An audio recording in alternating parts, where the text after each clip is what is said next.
Chapter 1. The Prologue of Prophecy. The clearing sat heavy beneath the blood-red moon, a wash of otherworldly light pooling like liquid over the mossy earth. Towering pines whispered their unease to one another, as if the forest itself recoiled from the unnatural glow staining the sky. At the clearing's center stood a lone figure, cloaked in black, their hood drawn low over their face. A staff, topped with an iridescent crystal, rested against their shoulder, catching flickers of crimson moonlight. The air was thick, humming with tension, as if the world were holding its breath. Slowly, deliberately, the figure traced a circle in the soft soil with the butt of the staff. A faint glow trailed the movement, outlining the crude circle until it shimmered faintly against the darkness. Around the edges, stones carved with runes, ancient symbols of the pack's oldest tongues, sat like silent sentinels. "Moon above, witness me," the seer intoned, their voice raspy, as though strained by the weight of long-forgotten words. The language, older than the trees surrounding them, carried a power that trembled in the very marrow of the forest. In one hand they held a silver dagger, its blade gleamed as if it too had drunk of the moon's sanguine light. With the other hand, they raised a weathered scroll, its ink fading and curling at the edges, yet still legible. The seer's chant grew stronger, reverberating off the trees, filling the clearing until even the tiniest woodland creatures fled. A wolf's howl rang out in the distance, mournful and raw, as if acknowledging the power surging through the clearing. As the chant peaked, the seer slashed the blade lightly across their palm, allowing a single drop of blood to fall into the circle. The instant the drop hit the soil, the air shifted, thickened. Shadows deepened, the wind stilled, and the faint glow of the runes flared bright, nearly blinding. The clearing felt alive, pulsating with the force of something ancient stirring from slumber. The blood-red moon's light intensified, the shimmering of the runes turning to a searing brilliance. In that moment, the figure froze, their hood slipping back slightly to reveal a face lined with age and etched with pain. Eyes wide, unseeing, they stood transfixed, caught in the grip of the prophecy unraveling before them. A deep, rumbling voice seemed to echo from nowhere and everywhere. "An alpha's heart will awaken, the moon's chosen will rise, but the shadows will feed." The voice faded into a whisper, lost to the rustle of branches and the creeping return of the forest's breath. The seer staggered, as though a great weight had just been lifted or placed upon them. Their hand tightened on the staff, their voice reduced to a trembling whisper. And so it began. The clearing remained silent. The blood-red moon began its slow retreat, the light fading to a dull, more familiar silver. The forest breathed again, a gentle wind stirring the treetops, as if the night itself sought to erase what had just transpired. But the runes still glimmered faintly, their light refusing to fade completely. The ground remained marked, the soil forever stained with the prophecy's imprint. The seer pulled their hood back into place, obscuring their face once more, and limped back into the shadows. As their figure disappeared into the darkness, the runes pulsed one last time, a soft glow that seemed to sigh in resignation. The forest, now eerily quiet, seemed to lean inward as if listening, waiting. Because though the night had passed, the prophecy had only just begun. The seer's chant faltered as the runes in the soil blazed brighter, each glowing symbol throwing off wisps of silver light that curled upward like smoke.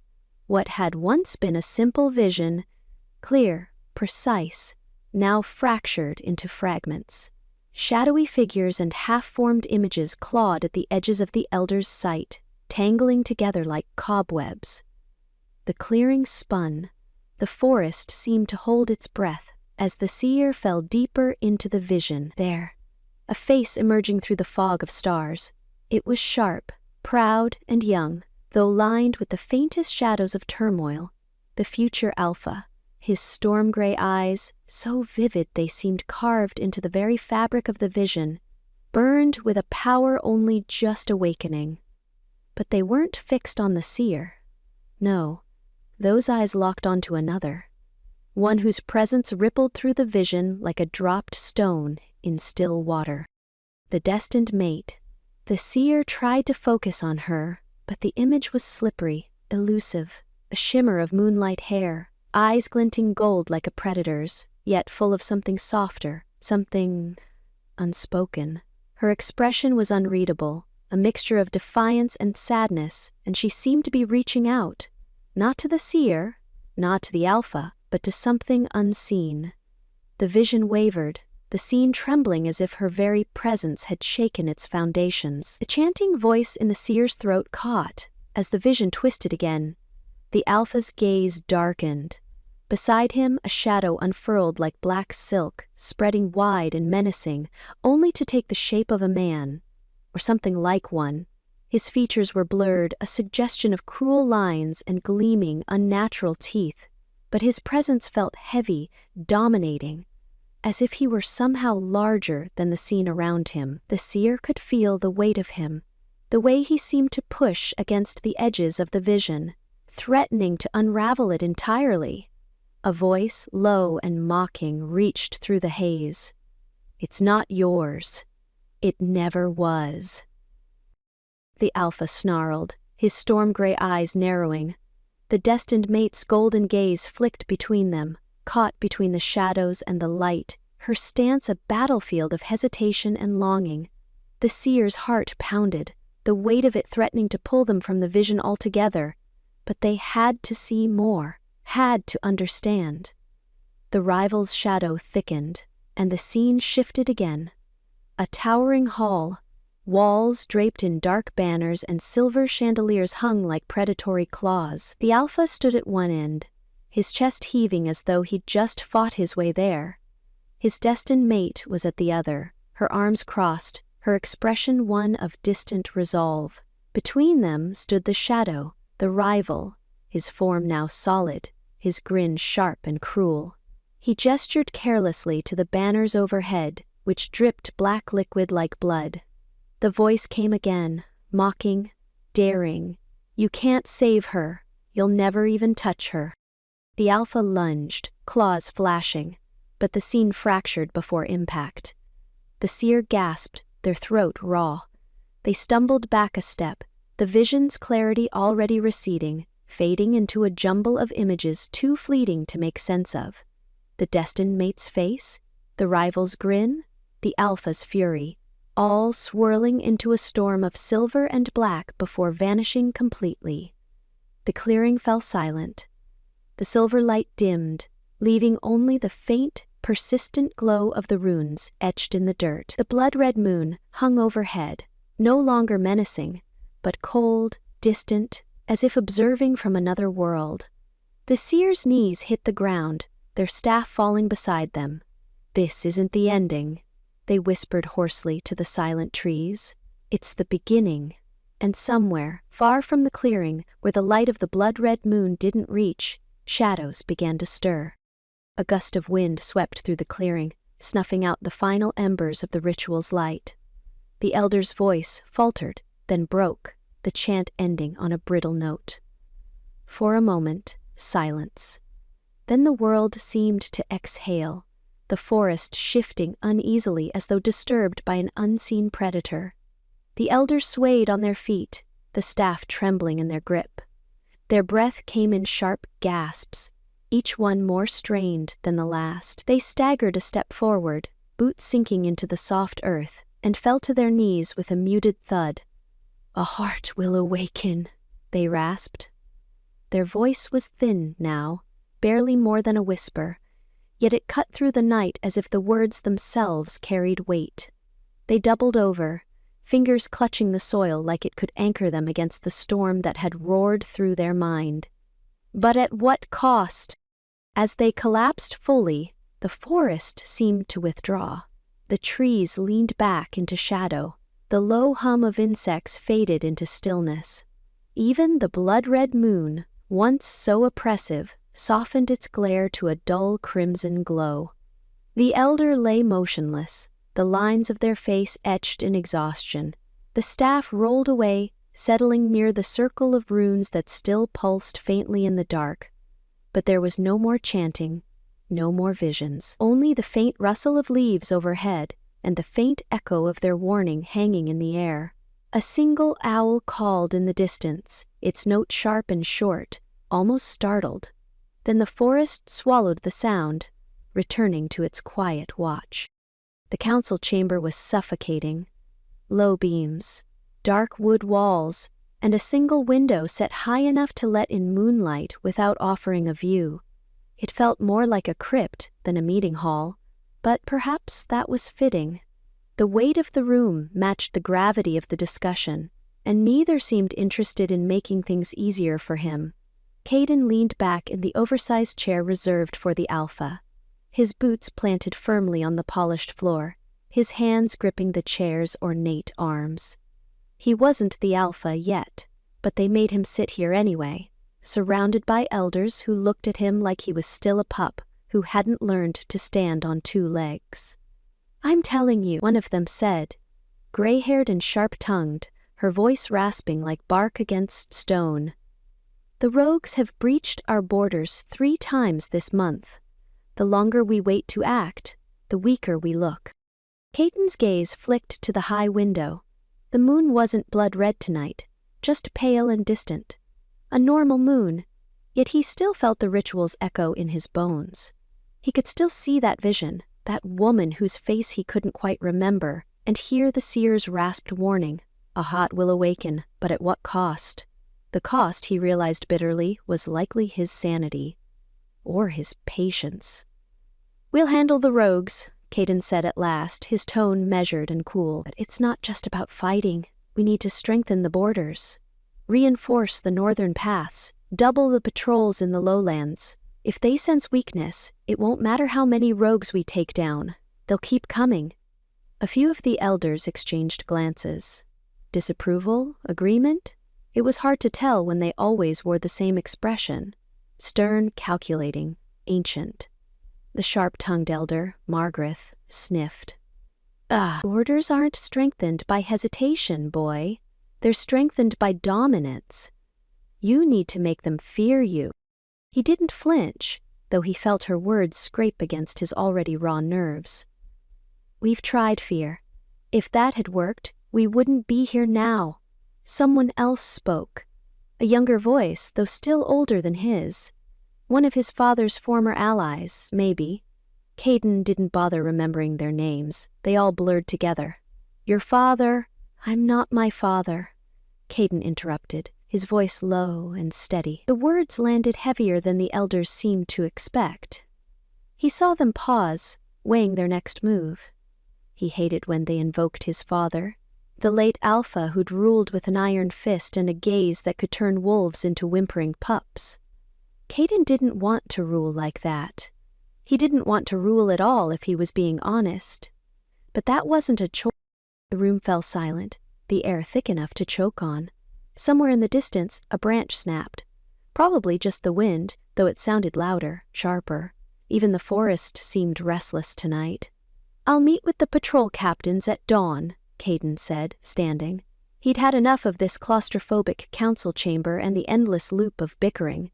"We'll have a plan in place by midday."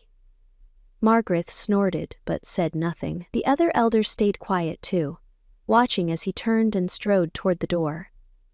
He didn't slam it shut behind him, though he wanted to.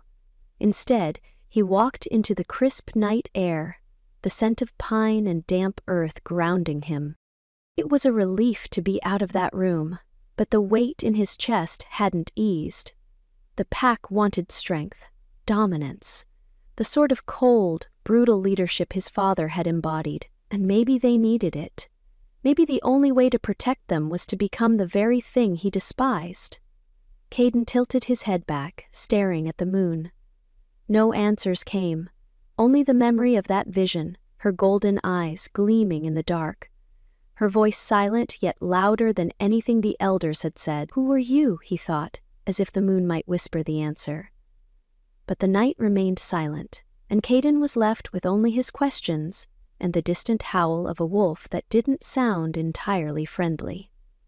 The council chamber rang with raised voices, each elder speaking over the next.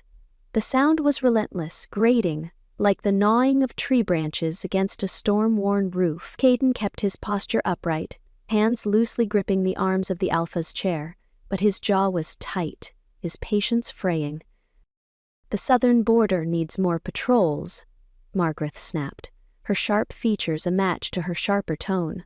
"We've seen their tracks. New rogue bands moving through the valley. It's only a matter of time before they push further." "And pull guards from where exactly?" Elder Corwin retorted, his voice a grumbling bass that made the room feel even smaller. "You think the northern pass will hold itself? We're stretched too thin as it is. If the rogues take root," Margaret shot back, "we'll lose control of the valley completely. Letting them settle is far riskier than loosening northern defenses." "Then loosen the lowland patrols," Corwin countered, crossing his arms over his broad chest. "The valley might be our main trade route, but if we leave the mountains unguarded, they'll have our throats before we even hear them coming." Margaret bared her teeth in what barely qualified as a smile. "Leave it to you to ignore the bigger picture, Corwin." "Enough." Caden's voice cut through the air, firm and cold. The elders fell silent, their gazes snapping to him. He rarely raised his voice. Partly because his father had never needed to, and partly because he preferred to save such moments for when they mattered most. "We can't solve this by fighting amongst ourselves," he said, keeping his tone steady, even. "Margaret Corwin, both of you have valid points, but shifting patrols isn't a solution, it's a temporary patch." A murmur of surprise rippled through the room. It wasn't often that he didn't take someone's side outright, but Caden wasn't in the business of choosing factions. Not when the pack couldn't afford to fracture any further. He didn't need to be an alpha to see the cracks forming, the alliances fraying.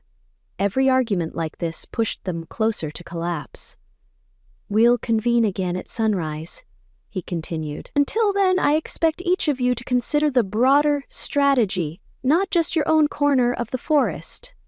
There was a moment's pause before Margaret gave a curt nod, her lips pressed thin. Corwin grunted something that might have been agreement. The other elders murmured among themselves, their tension ebbing only slightly. As they began to file out, Caden rose, pushing back the heavy chair and stepping away from the table that felt more like a battlefield than a council's meeting place. It wasn't until most of the elders had left that a hand settled on his shoulder, light but firm. Caden turned to see Ranulph, his father's oldest advisor. The elder wolf's gray hair hung loose past his shoulders, his expression calm and steady in a way that only years of experience could manage. The pack had nicknamed him Ironroot for a reason. He never wavered, never yielded to panic. "Walk with me, boy," Ranulph said, his voice low but not unkind. Caden hesitated, then nodded, letting the elder guide him out of the stuffy chamber and into the cool, damp air of the pack's stronghold. The walls of the longhouse gave way to the open courtyard, where torches flickered in the breeze. The scent of pine and moss was sharper here, a welcome contrast to the council's oppressive space. They walked in silence for a few paces, the gravel crunching beneath their boots. Then Ranulph spoke, his tone more solemn than usual. "You're keeping them together, for now. But you know, that won't last." "I know," Caden said quietly. His shoulders felt heavier with each step. "They're restless, scared. No one says it outright, but it's obvious. The more pressure we're under, the more they'll turn on each other." Ranulph glanced at him, his weathered face unreadable. "And you? What are you afraid of?" Caden frowned. "What do you mean?" "You hesitate," Ranulph said. "Not out of weakness. No one would dare call you that. But I've seen you holding back. The alpha blood in you is strong, yet you don't use it. Why?" Caden didn't answer right away. How could he explain the unease that gnawed at him? The feeling that his strength wasn't entirely his own. That unlocking whatever power lay dormant inside him might cost more than he was willing to pay. Ranulph slowed his steps, stopping near the edge of the courtyard. "I've served this pack for longer than you've been alive, boy. I knew your father when he was no older than you are now, and I know that what runs through your veins is unlike anything we've ever seen." Caden looked away, his gaze falling to the torchlight reflected in the damp cobblestones. "I'm not my father." "No," Ranulph said softly, "and that might be what saves us all. But you have to accept what you are before this pack tears itself apart." Ranulph turned to face him fully, his eyes sharp and unyielding. "The prophecy didn't come to pass so you could hesitate. You were chosen because you're meant to lead them, not just keep them from breaking. Whatever power you're afraid of, it's time to embrace it." Caden felt the weight of those words settle into his chest. Ranulph gave his shoulder a firm squeeze before stepping back, leaving him alone beneath the dark sky. The torches flickered, the wind rustled through the trees, and for a long moment, Caden just stood there, staring into the night. A heart will awaken, but at what cost? He didn't have an answer. Not yet. Chapter 2. A Rival's Resentment. The torches in the chamber burned low, their flames casting long, flickering shadows against the cold stone walls. The air here was damp, thick with the scent of damp earth and aged wood. It suited him. Darkness suited him. Isaac sat at the heavy oak table, fingers tracing the rim of a silver goblet, though he hadn't touched the wine within. It wasn't the drink he was savoring. It was the weight of what was about to unfold. Across from him, the figure in the hooded cloak leaned forward, gloved hands folded.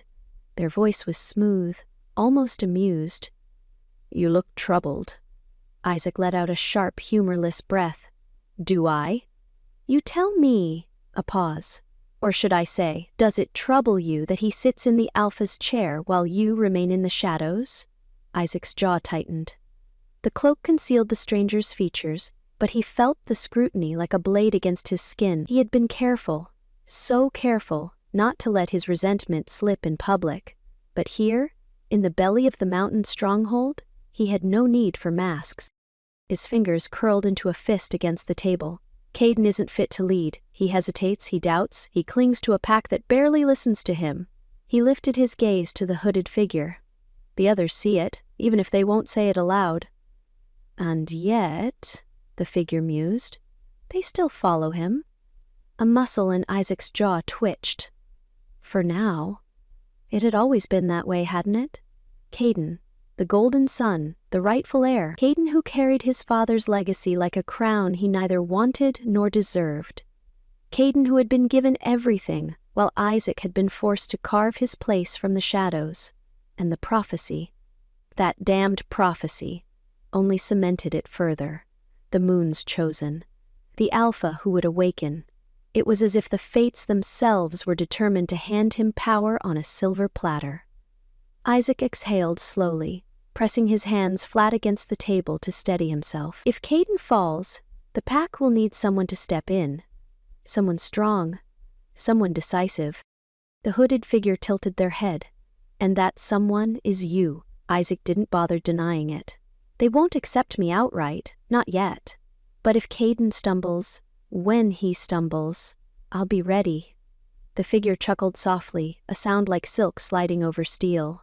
"Spoken like a true strategist. But tell me, Isaac," a pause, "are you willing to do what must be done?" Coiling like smoke in his lungs. It was a simple question, and yet it felt weighted, as though the answer would change more than he could yet see. Isaac met their gaze, or at least where he assumed their eyes were beneath the hood. "I won't kill him." The hooded figure leaned back, considering. "You won't have to." A beat of silence stretched between them, thick with unspoken possibilities. Then the figure reached into the folds of their cloak and slid a small, gleaming vial across the table. The liquid inside shimmered, dark, nearly black, with streaks of something luminous curling through it. Isaac picked it up, watching the substance shift like ink in water. "This will ensure his power remains dormant." The figure's voice was smooth, patient. We can't erase what's in his blood, but we can delay it. Keep him uncertain. Keep him weak. Isaac rolled the vial between his fingers, considering. Weak. Hesitant. And if Caden was weak, the pack would have no choice but to turn to someone stronger. Someone willing to do what needed to be done. A slow smile curved his lips. For once, fate wouldn't decide, he would. Isaac leaned against the cold stone wall, his fingers idly tracing the etched surface. The hooded figure stood across from him. Shrouded in flickering torchlight, the flames painted fleeting shadows on the floor, their movements erratic, like the scheme swirling in Isaac's mind. I have no intention of waiting around for fate to unfold, Isaac said, his voice low but tight with disdain. Caden's still fumbling his way through council meetings, still clinging to the idea that if he tries hard enough, the pack will follow him. But we both know how this ends. The figure didn't respond immediately. Instead, they reached into their cloak, pulling out a small leather satchel. It's one thing to believe he'll falter, the figure said, placing the satchel on the table between them. It's another to ensure it. Isaac didn't look at the satchel, not yet. His gaze remained fixed on the figure. I'm listening. You're aware of the prophecy, the figure continued, voice smooth as a blade drawn from a sheath, the alpha who awakens, the heart that will lead the pack into a new era. It's no secret who they believe it is. Caden's lineage guarantees they'll back him, until he fails them. But there's more than one way to interpret such a prophecy. Isaac straightened, his arms crossing over his chest. Are you saying it's open to interpretation? The figure tilted their head slightly. I'm saying that what the pack expects isn't necessarily the truth. Perhaps the prophecy refers not to him, but to the one who steps in after him. Perhaps the awakening isn't what they think it is. Isaac felt a cold ripple run down his spine. The pack elders had always spoken of the prophecy in hushed, reverent tones, as if it were scripture. But if it wasn't as straightforward as they believed, if there was room for a different kind of fulfillment. It's an interesting theory, he said carefully. What makes you so certain Caden isn't the chosen alpha? The figure reached out and tapped the satchel once. Because power isn't inherited, it's claimed. And I suspect you've always known that. Now Isaac's gaze dropped to the satchel. Slowly, deliberately, he stepped forward and unlatched it. Inside was a piece of something dark, metallic. Not quite a weapon, not quite jewelry. A medallion? A shard of armor? It glinted faintly under the torchlight, its edges lined with intricate ancient runes. He picked it up, feeling the weight of it in his palm. It was cold, unnaturally so, and as he held it, he swore he heard a faint hum, as if it were alive. What is this? He asked, keeping his voice even. A tool, the figure replied. One that ensures you can tilt the scales when the time comes. With it, you won't have to rely on others' weakness to rise. You'll have a claim of your own, a claim that will silence the doubters. Isaac stared at the artifact, the hum growing stronger. It wasn't just cold, it was pulsating, resonating with something deep inside him. It felt like a key, though to what door he couldn't say. If I take this, Isaac said, there's no going back. The figure smiled faintly. There never was. Isaac closed his fingers around the object. The faint hum pulsed through his skin, sending a shiver up his arm. He turned it over once more before tucking it into his coat. The weight of it settled against his chest like a promise. Or a curse. Then we have a deal, Isaac said, his voice steady now. The hooded figure stepped back into the shadows, their face disappearing entirely. I'll be in touch. Isaac didn't wait for them to leave. He turned on his heel and headed for the chamber's narrow exit. His boots echoed against the stone floor, the cold air stinging his skin. He didn't look back. Outside, the moon hung high above the treetops, its light turning the forest to silver and shadow. Isaac stepped into the clearing, the artifact's chill pressing against his heart. The prophecy had been a distant story, a tale that always pointed to Caden. But now, for the first time, Isaac felt the stirrings of something else. A future that belonged to him. The heavy door of his quarters thudded shut, echoing through the quiet stone walls. Caden exhaled slowly, stripping the leather gauntlets from his hands. They hit the table with a dull, satisfying weight. It should have felt like shedding a burden. Instead, the silence pressed harder against him. His quarters were larger than most, but the air inside always seemed close. The rich wood paneling, the heavy brocade drapes, and the intricately carved furniture of what others might see as signs of authority only reminded him of the man who had once occupied this space, a room shaped by his father's legacy, and now, unwillingly, by his. Caden ran a hand through his hair, strands sticking up in unruly directions. His father had never allowed that kind of mess. Everything about him had been precision, control. His father could summon obedience with a single glance, could make even the most defiant wolf fall in line without uttering a word. And it wasn't just fear, though there had been plenty of that. It was the unshakable belief that his father was right, that he was untouchable. There were times, in the moments just before sleep, that Caden wished for that certainty. Not the iron will or the sharp tongue, just the knowledge that he was, without question, the right one to lead. He'd thought he'd have years before it came to this, years to prepare. But now, every meeting, every council session, every argument, left him feeling like he was running on uneven ground. No matter how he tried to steady himself, the cracks in the pack's trust only widened. He leaned on the windowsill, staring out at the forest beyond. The night was quiet. Too quiet. A cool breeze slipped through the gap in the panes, tugging at the papers scattered across his desk. Among them were letters from the elders, a half-finished patrol schedule, and the pack's financial records. One document, however, stood out, an old parchment with a seal broken long ago. The prophecy. Caden didn't need to read it again. He knew every word.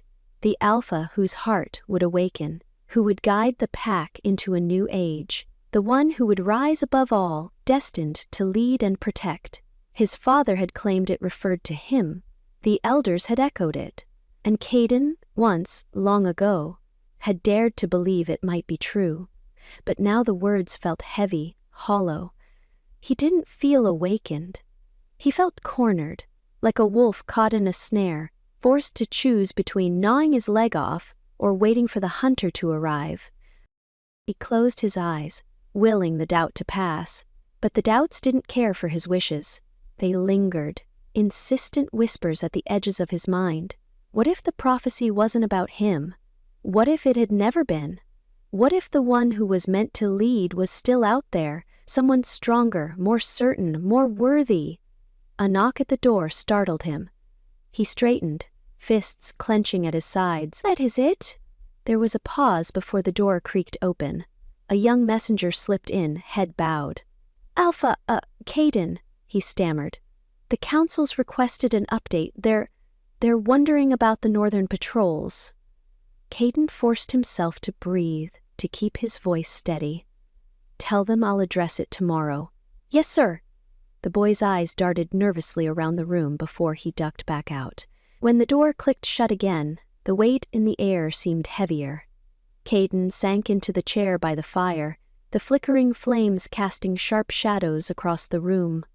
For all the power his position gave him, for all the respect he was supposed to command, he still felt like a figure carved out of stone, hard on the outside, hollow within. The prophecy was supposed to mean something. His father had made him believe it was his destiny. Now he couldn't shake the feeling that it might only be a story. And if it was just a story, then what was he?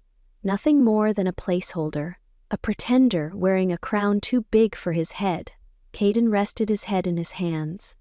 Somewhere, beyond these walls, his pack waited for his direction.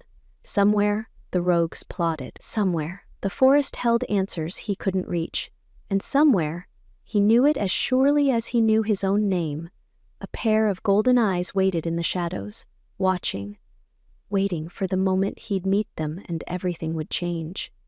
But for now he sat in the flickering light, alone with his doubts. Caden's quarters were too quiet, the kind of quiet that allowed thoughts to fester. He stood by the hearth, one hand braced against the mantel, the other gripping a cup of water that had long since gone cold.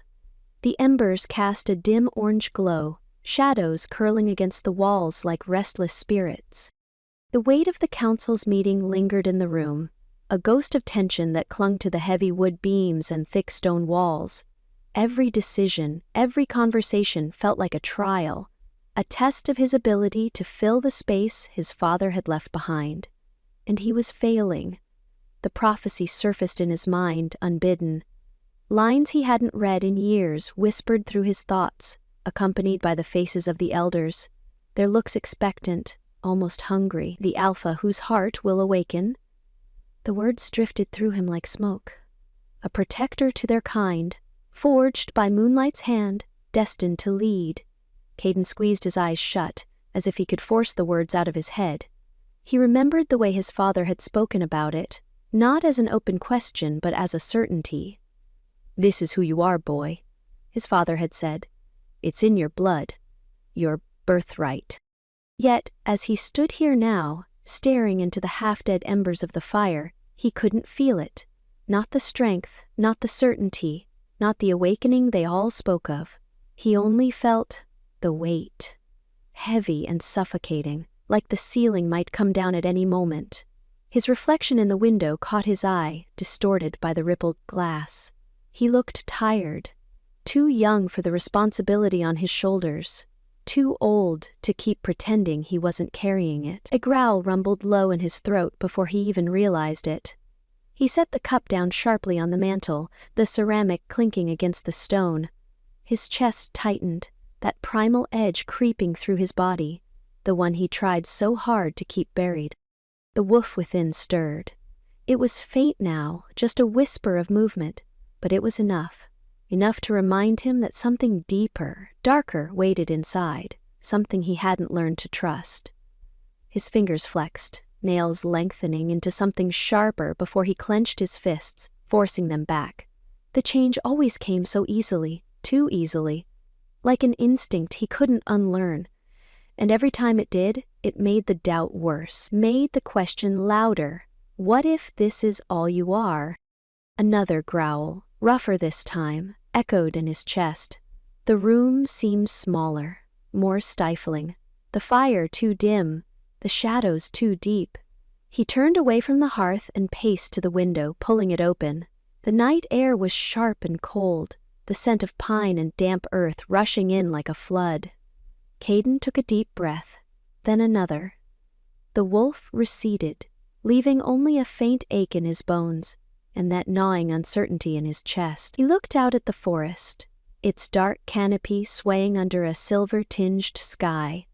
Somewhere out there, his pack waited for him to lead. Somewhere out there, the prophecy waited to be fulfilled. But tonight, all he could do was stand here, gripping the edge of the window and wondering if the moon had made a mistake. Chapter 3. The Destined Mate Arrives. Twilight softened the sharp edges of the trees, turning the dense forest into a wash of cool blues and silvers. The pack's patrol route wound through a stretch of woods that Caden knew as well as the lines on his palm. Twisting paths that carried the scent of pine resin and damp earth, broken only by the occasional snap of a twig beneath his boots. This time, though, something was different. The forest, normally a symphony of rustling leaves and distant bird calls, felt still, waiting.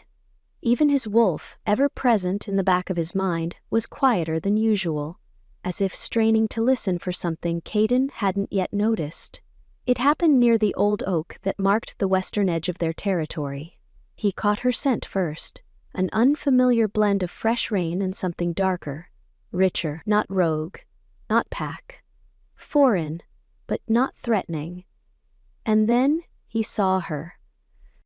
She emerged from the shadows like she belonged to them, her steps measured, deliberate, a traveler's cloak, worn, slightly dusty, draped over her shoulders, but it couldn't conceal the lithe strength in her posture. Her hood was pushed back, just enough to reveal the curve of her jaw, the dark waves of hair tumbling down her back. She carried a small satchel slung across her chest, and her fingers rested lightly on its strap, as though she was ready to draw something out in an instant. She didn't look lost. She looked like someone who knew exactly where she was, even if she had no reason to be there. Caden's hand hovered over the hilt of the blade at his side, but he didn't draw it. Something about her calm, her stillness, made him pause. As if sensing his presence, she stopped at the base of the oak, her head tilted slightly, and then her gaze found him. It wasn't the typical, guarded wariness of a lone traveler crossing unfamiliar ground. No, her eyes, golden and vivid even in the dim light, locked onto his as if she had been searching for him all along. He couldn't look away. It wasn't just her striking features, or the way she stood so still and unafraid. It was the pull, a subtle, insistent tug in his chest, as if the air between them carried a thread that had always been there, waiting for this moment to draw tight. Caden straightened, his fingers easing away from the blade. He stepped out from behind the tree, his boots crunching softly against the forest floor. "You're far from the main roads," he said, his voice steady despite the faint unease blooming in his chest. Her lips curved, not quite a smile, but enough to make the world feel even quieter. "So are you?" He took another step closer, the pull between them growing stronger, more insistent. This is pack territory. Most travelers steer clear. Her head tilted again, golden eyes studying him like she was turning over a riddle in her mind. "I've heard stories of this place. Of the forest that never sleeps, and the wolves who guard it." His wolf stirred. Not with suspicion, but with a strange sense of recognition. It didn't make sense. She was no one he knew, no one he'd ever seen before. Caden kept his stance neutral, though his pulse was unsteady. "And yet you decided to walk right in." She shrugged, one corner of her mouth lifting in what might have been amusement. "Maybe I was curious." "Curiosity can be dangerous," he said, the faintest edge creeping into his tone. Her gaze dropped to the ground for a moment, then lifted back to his. The faint flicker of amusement was gone now, replaced by something quieter. "Sometimes, danger is worth it." The words settled between them, heavier than they should have been. He couldn't decide if she was challenging him or if she was trying to say something else entirely. Either way, his wolf rumbled faintly in response, a low sound that made his chest tighten. They stood like that for a moment longer, the quiet forest seeming to hold its breath. He should have asked her more. Her name, her reason for being here. He should have demanded answers, but he didn't. Something about her made it impossible to ask. Instead, he found himself taking another step forward, close enough now to see the faint lines of exhaustion around her eyes, the smudge of dirt on her cheek. She'd been traveling for a while. "You should move on," he said finally, though the words didn't feel right in his mouth. "It's not safe here." Her gaze lingered on his for just a beat longer before she nodded, the faintest movement of her head. "I'll consider it." She turned and walked off the trail, disappearing into the trees without a sound. Caden stayed where he was, the tension in his chest coiling tighter with every second she moved farther away. When he finally started walking again, he couldn't shake the pull, as if that invisible thread still connected them, no matter how far she went. Caden watched her disappear into the shadows of the forest, the faint whisper of her steps swallowed by the undergrowth. His eyes lingered on the spot where she'd stood, his mind circling back to the brief, quiet pull he'd felt, so subtle it could have been imagined, and yet strong enough to leave a mark. She had seemed familiar in a way that made his chest tighten and his wolf stir. Not a memory he could grab hold of, but something older, deeper, like hearing a melody you'd never learned but somehow knew by heart. And those eyes. He'd seen golden eyes before, rogues, strangers, enemies, but hers weren't like those. They hadn't been cold, hostile, or challenging. They'd been steady, sharp, unyielding but not unkind, the kind of gaze that spoke of a mind that noticed everything and missed nothing. Caden turned back to the trail, his boots crunching against the dirt as he resumed his patrol. His pulse hadn't quite settled. The interaction had been too brief, too strange. If she was a traveler, why had she ventured so deep into pack territory alone? If she was lost, why had she seemed so calm? And if she wasn't lost, what was she looking for? The wolf in him growled low, a sound that rumbled through his chest, urging him to turn back, to follow her, to see if she was still there. But he kept moving, forcing his mind to focus on the patrol ahead, the stretches of forest that still needed to be checked before the moon rose higher. Still, the questions lingered, tugging at the edges of his thoughts. He'd never seen her before, he was sure of that, and yet, she'd felt like someone he should know. The ceremony was held in the heart of the forest, where the trees parted to reveal a natural clearing that seemed touched by an otherworldly glow. Moonlight filtered through the canopy in fragmented beams, casting intricate patterns over the mossy ground. The pack stood in a wide circle, their faces illuminated by the soft golden light of lanterns hung from ancient oaks. It should have been a moment of unity. The elders murmured their blessings in the old language, their hands raised toward the sky. Around them, the younger wolves watched with quiet reverence, their gazes flickering between the elder council and the figure standing at the center of the clearing. Caden. He was meant to be a symbol of strength and control, the future alpha who would lead them into a new age, who would honor his father's legacy while forging his own path. He was meant to be steady, certain. Yet, as the ceremony progressed, Caden felt his hands clench at his sides, his pulse quickening with every word spoken by the council. The prophecy hung over him like a storm cloud, the elders' chants and prayers only adding weight to the expectations already crushing his shoulders. He tried to focus on the ceremony, to steady his breathing, but it was no use. The words of the prophecy echoed in his mind.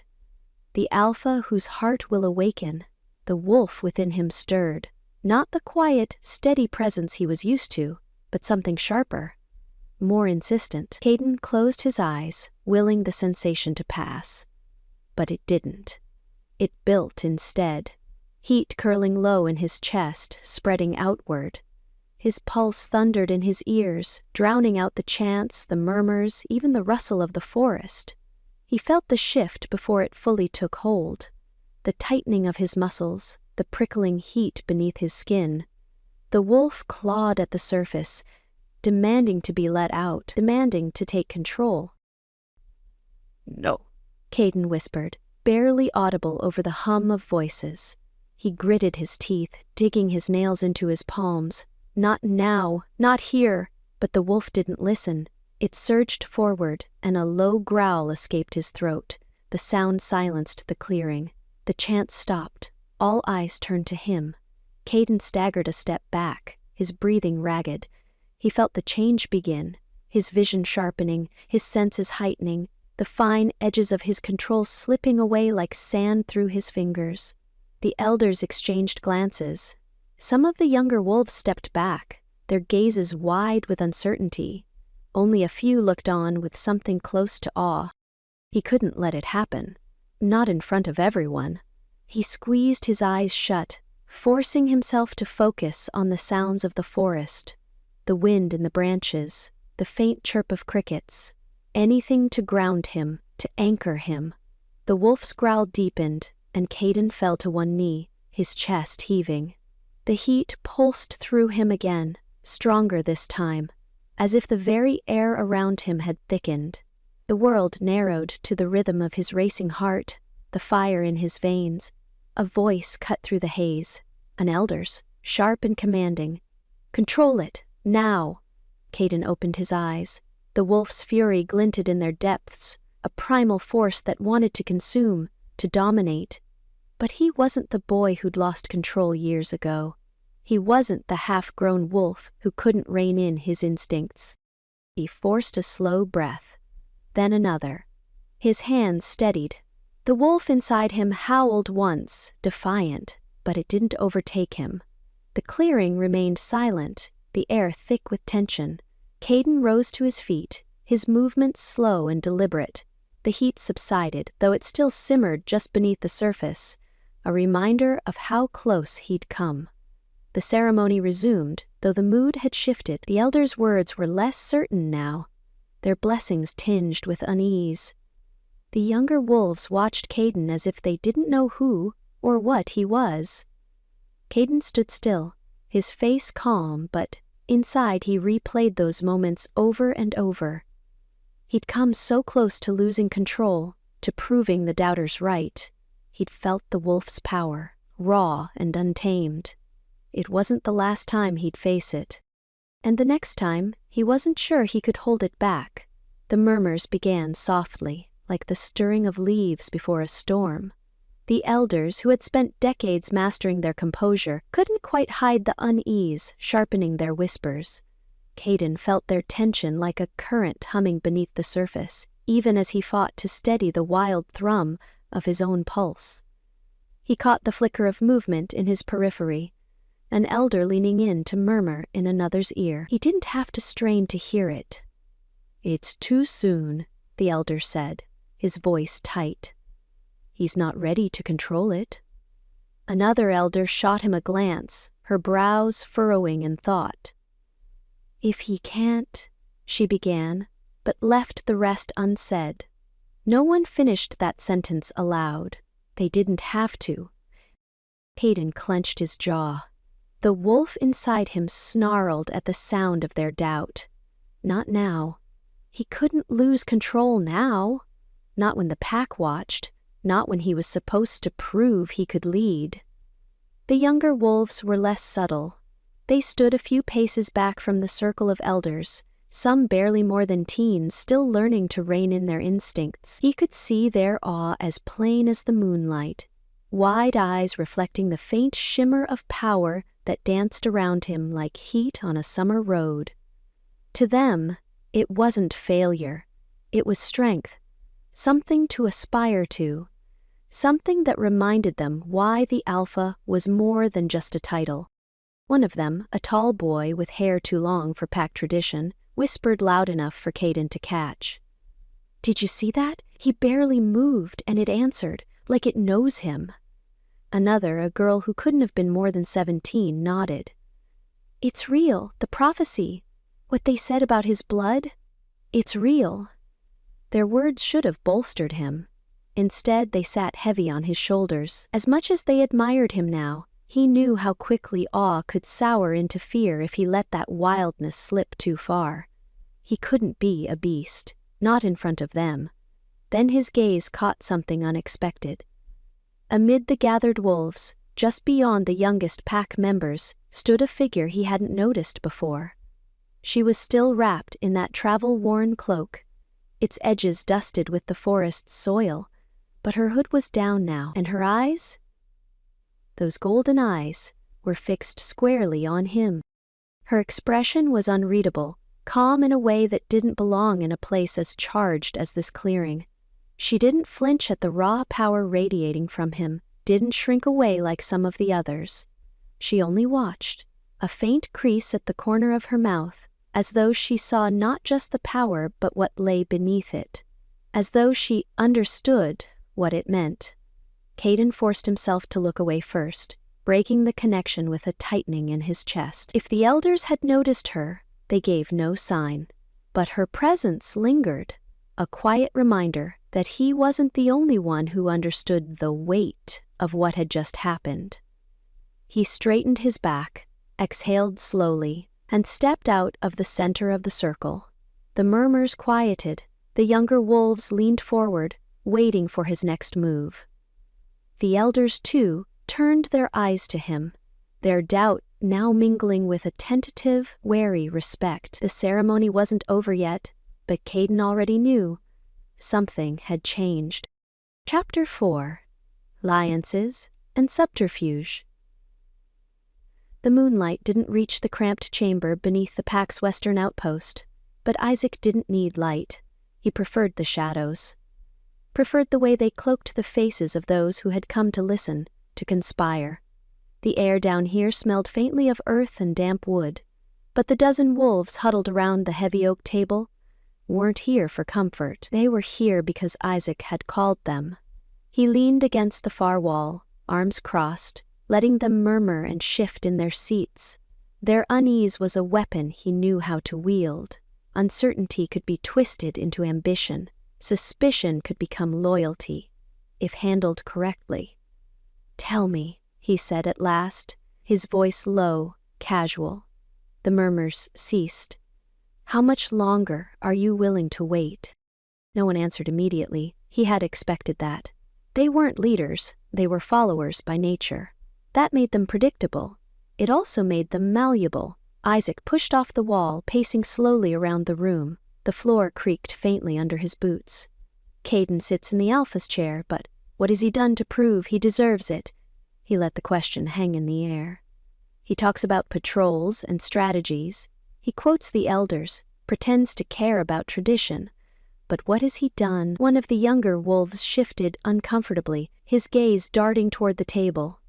Isaac stopped behind him, resting a hand on the back of the chair. "Go ahead," Isaac said, his tone smooth. "Speak your mind." The younger wolf swallowed, his voice uncertain. "Caden, he's trying. He's just new." Isaac's lips curved into a cold smile. "New." He let out a soft chuckle. "Do you think the rogues care that he's new? Do you think they'll wait until he finds his footing before they tear through the northern pass?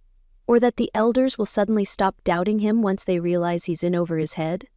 Another wolf, older and broader, frowned. "What do you want us to do, Isaac? Defy the council? Take the pack by force?" Isaac circled the table, his gaze sweeping over the group.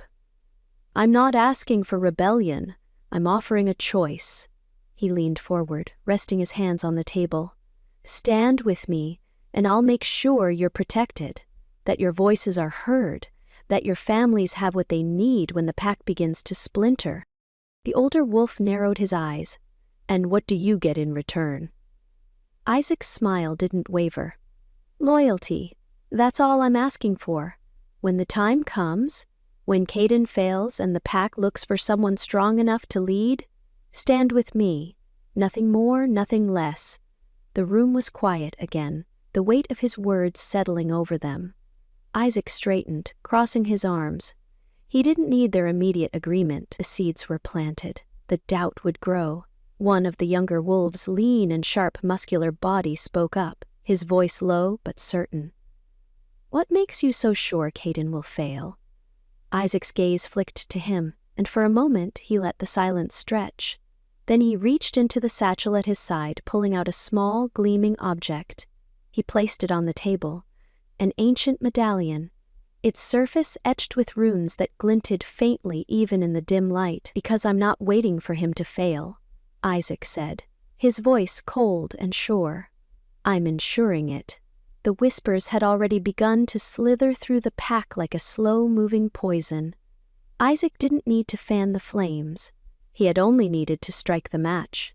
The embers of doubt had been there for weeks, lying dormant beneath the surface, waiting for the right moment to ignite. He strolled through the central hall of the pack's stronghold, nodding in acknowledgement at those who passed, listening to the hushed conversations that died the moment they realized he was close enough to hear. The art of rumor spreading wasn't about shouting from the rooftops. It was about knowing when to speak, and more importantly, when to let silence do the work for him. "You heard about what happened during the ceremony?" A voice drifted from the corridor near the training grounds. Isaac slowed his steps, just enough to hear. "Lost control," the speaker continued, voice laced with unease. "I saw it myself. The way his eyes went blank, the way his body seized. It wasn't just the shift, it was something wrong." Isaac turned the corner before they could see him eavesdropping. His expression was carefully neutral, the perfect balance of polite concern and quiet authority. The two wolves speaking, middle-ranks enforcers loyal to no one in particular, looked startled to see him. "I couldn't help but overhear," Isaac said smoothly. "You were speaking about the Alpha?" He didn't need to specify which one.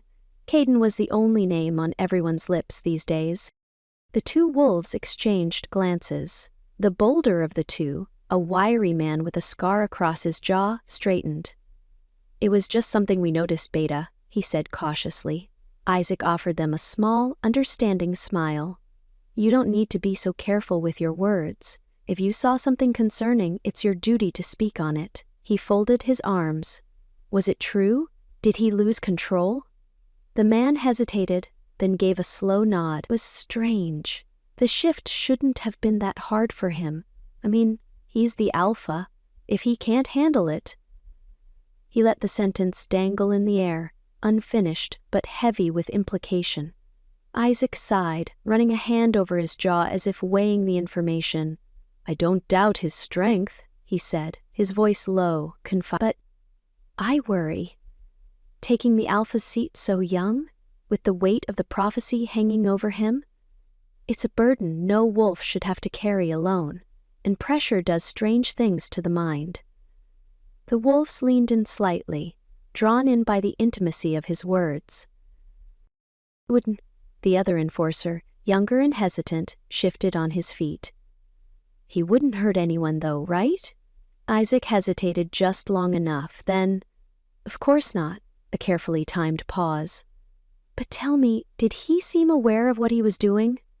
The first enforcer shook his head.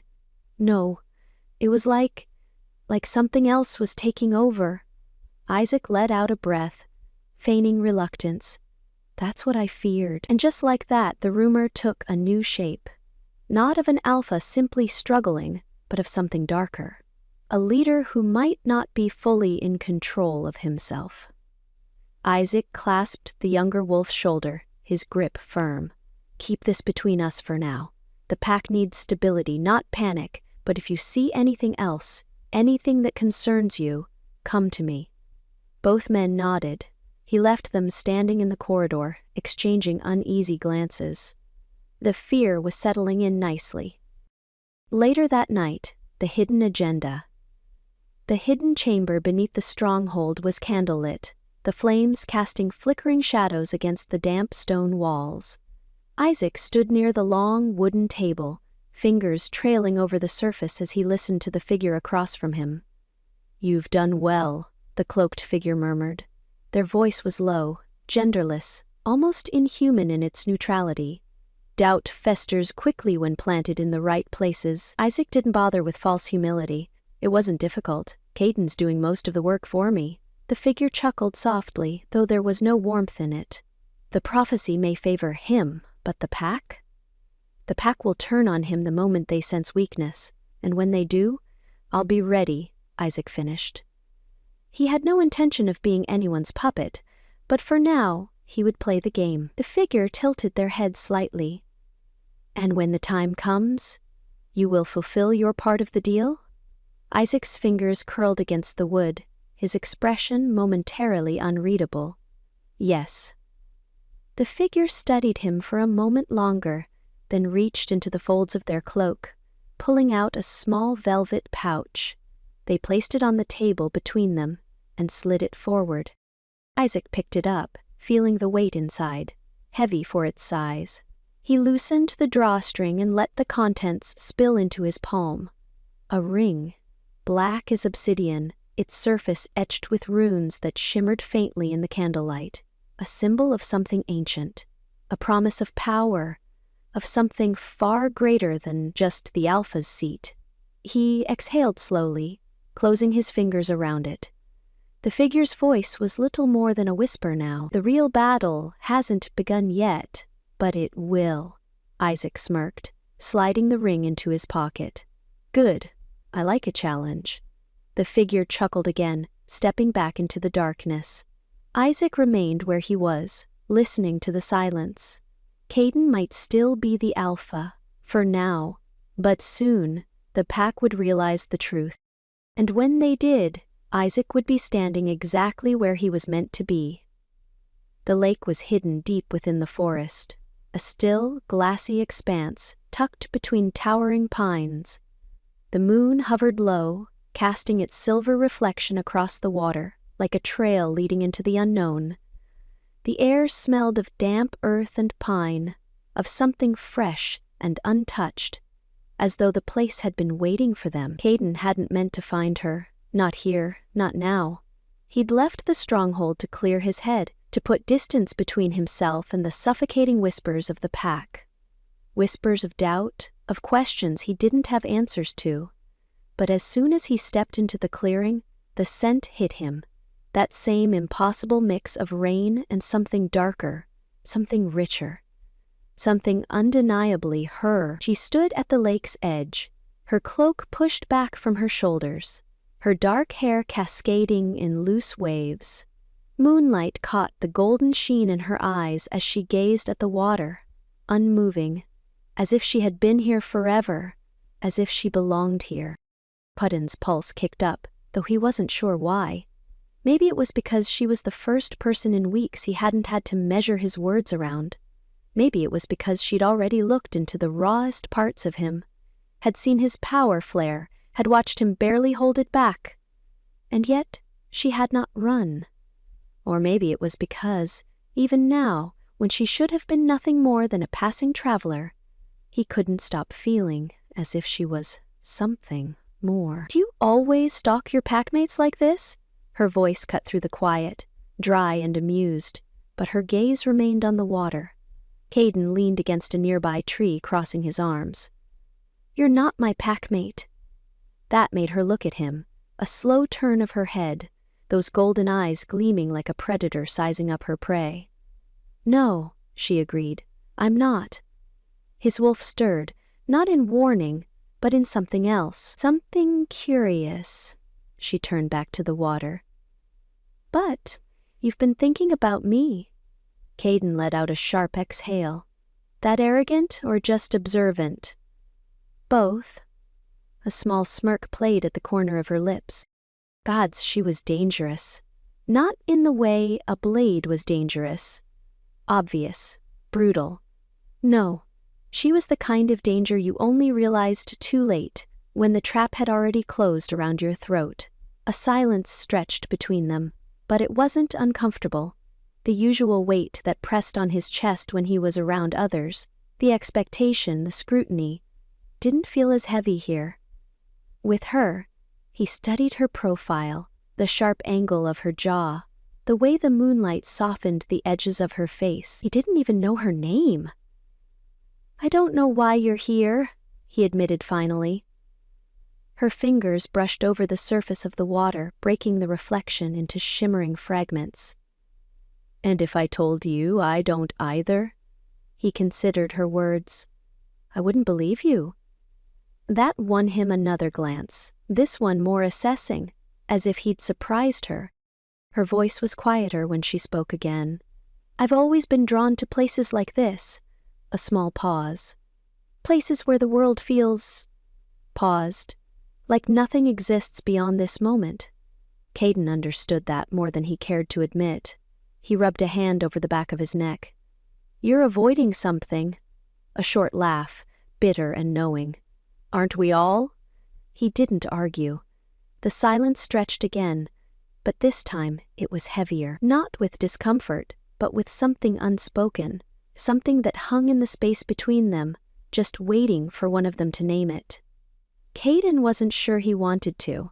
Instead he asked, "Why were you at the ceremony?" "I was curious." He gave her a pointed look. She sighed, tilting her head back to look at the sky. "Because I wanted to see if the stories were true." His brows furrowed. "What stories?" She hesitated, just for a fraction of a second. That the Alpha's bloodline was different, that his power was unlike anything seen before. His stomach tightened. "And what did you see?" Her gaze met his, then steady, unwavering. "That you're afraid of it." Caden went still, not because she was wrong, but because she was right, and no one had ever dared to say it to his face. His fingers curled into fists at his sides, a slow heat rising in his chest, not from anger, but from the way her words stripped him bare, peeled back the layers he'd so carefully built. She turned fully toward him, stepping closer. "Power like that isn't meant to be contained forever," she murmured. "One day it will demand to be let out." He swallowed hard, his wolf pressing against the inside of his ribs, restless. "And when that day comes," he asked, his voice lower now, rougher. She reached out then, barely a breath between them, and pressed a single fingertip to the center of his chest, right where his heart beat, wild and unsteady. "Then you'll have to decide what kind of monster you want to be." Caden exhaled slowly. He didn't step back, didn't move at all, and for the first time in a long time, he wasn't sure if he wanted to. Caden should have stepped away, should have ignored the strange pull tightening in his chest the moment her fingertip pressed against him, a touch so light it shouldn't have affected him at all.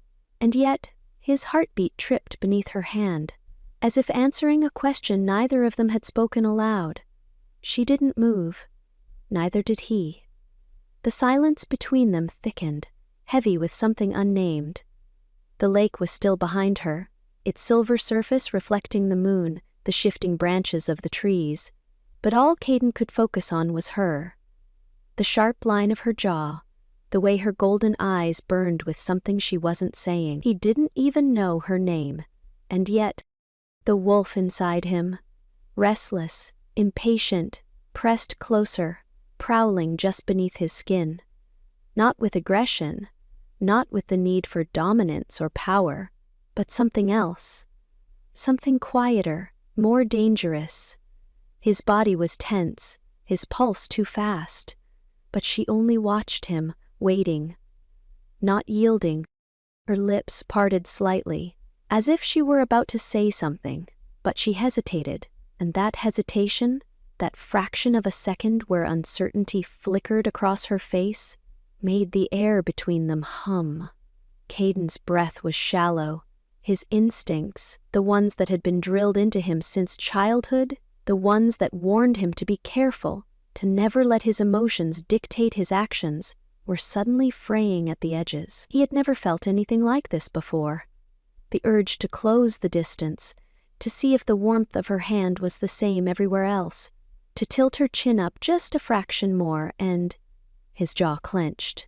He tore his gaze away, stepping back as if distance could sever whatever this was. It didn't.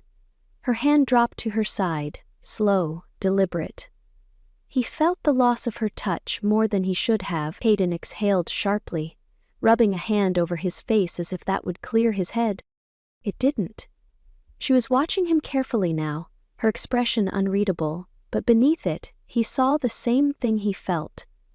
An awareness neither of them had been prepared for. He shook his head, forcing himself to break the silence. "I don't even know your name." A hint of amusement flickered in her golden eyes. "That bothers you?" It shouldn't. He knew that. And yet, yes, he admitted, his voice rough. She studied him for a moment. Then, finally, she spoke. "Selene." It shouldn't have meant anything. Shouldn't have settled into his bones the way it did. But as soon as she said it, he knew. Whatever this was, whatever she was, this was only the beginning. Chapter 5. Unleashing the Wolf. The scent of blood hung thick in the air. Caden sprinted through the dense underbrush, the shadows of the forest stretching long beneath the moonlight. His breath was even, controlled, but his pulse hammered. Something was wrong, very wrong. The summons had come just minutes ago. A frantic report that rogues had reached the northern border, that wolves were injured, that the pack was under attack, but something about it didn't sit right. Caden had patrolled the northern pass earlier that day. There had been no signs of rogue activity, no shifts in scent, no tracks leading toward their land. And yet, the alarm had gone up, the scout sending word that the border was in chaos. It felt too perfect. too timed. His wolf snarled inside him, pacing the edges of his control. Hurry.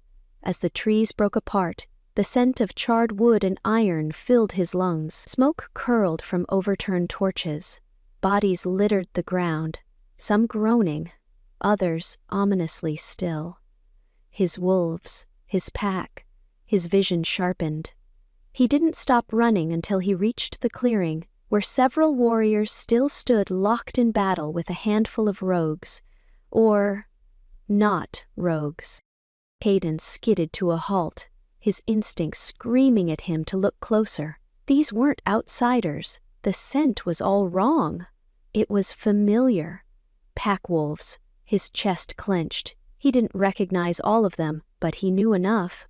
A few from the Northern Patrol, a couple of enforcers from Isaac's faction, and there, standing off to the side, as if this was all an elaborate game, was Isaac himself. His old friend, his rival. Caden felt his vision pulse red. Isaac stood relaxed, his hands tucked behind his back, surveying the chaos with something that could have almost been boredom. He turned just as Caden stormed toward him, arching a brow. Took you long enough, Isaac drawled. I was beginning to think you weren't coming. Caden's voice was razor sharp. What the hell is this? Isaac had the audacity to sigh. Tragedy, really. An ambush. The rogues? They're our wolves. Caden's growl was low, dangerous. He could feel the shift simmering beneath his skin, the raw edges of his control peeling back. Isaac gave a slow, knowing smile. Are they? Caden had barely taken another step before one of the younger enforcers staggered forward, panting. Alpha! The boy gasped. They said you would come. His eyes were wild, unfocused. His scent was thick with fear. With a start, Caden realized he was afraid of him. Then another voice cut through the haze. He's losing control. Caden snapped his head up to see an older wolf, one of the enforcers, watching him with open unease. Isaac sighed dramatically. I did warn them, he said, loud enough for the gathered wolves to hear. Told them that when you let that thing inside you loose, you don't always know how to stop it. Caden went still. Isaac smiled, stepping closer. Tell me, Alpha, do you even know what you look like right now? A murmur ran through the warriors. Caden's breath hitched. His hands, his claws, were unsheathed. His canines, too, sharp in his mouth. But it wasn't just that. The energy coursing through him wasn't natural, wasn't part of an ordinary shift. It was something darker. Something he hadn't meant to release, and Isaac had known it would happen. Had counted on it. The bastard had staged this. Not just the fight, but the entire scene. It was a trap, a perfect, undeniable demonstration that Caden wasn't fit to lead, that he was dangerous. Caden's breath came rough. He could feel their eyes on him. Wolves who had once trusted him, who had followed him into battle without hesitation. Now some of them were backing away. Now they feared him. Isaac tilted his head, gaze gleaming. You should probably take a breath, Alpha, before you do something regrettable. His wolf slammed against his ribs, urging him to fight, to strike, to end this. But Caden knew. If he attacked now, if he gave them what they expected, he'd never undo it. Isaac had won this round. But it wasn't over, not yet. Caden forced himself to step back, forced his claws to retract, his breathing to slow. Isaac's smirk deepened. Good boy. Caden turned, barely restraining himself from putting his fist through Isaac's smug face. Not now, but soon. Caden had always known the pack's loyalty was a fragile thing, that it was not built on blood alone, nor the weight of his father's legacy, but on something more intangible. Belief. And now, that belief was crumbling. He felt it in the way the gathered wolves wouldn't meet his eyes, in the hesitation of their movements, the subtle way their bodies angled away from him instead of toward him. Even those who had been unwaveringly loyal, the warriors who had followed him since the beginning, now stood stiff and uncertain. Isaac had done exactly what he intended. The bastard had turned the pack against him without ever lifting a blade. The whispers began as soon as Caden stepped back, his body still thrumming with the raw energy he had barely contained, the power he knew they had all seen. He clenched his fists, forcing his claws to stay retracted. He wanted, gods he wanted, to rip Isaac apart, wanted to wipe that smug, knowing expression off his face. But he couldn't. Not without proving every single one of their fears right. The elders arrived moments later, summoned by the alarm still ringing in the air. Their robes billowed as they approached the clearing, their expressions grave. They did not immediately look at the fallen wolves or assess the scene. No. They looked at him. Caden ground his teeth as Margaret stepped forward, her sharp eyes scanning the battlefield. She took in the upturned torches, the blood on the ground, the warriors still catching their breath. She looked at Isaac, who stood at ease as if he had merely been an observer to the chaos, and then she turned to Caden.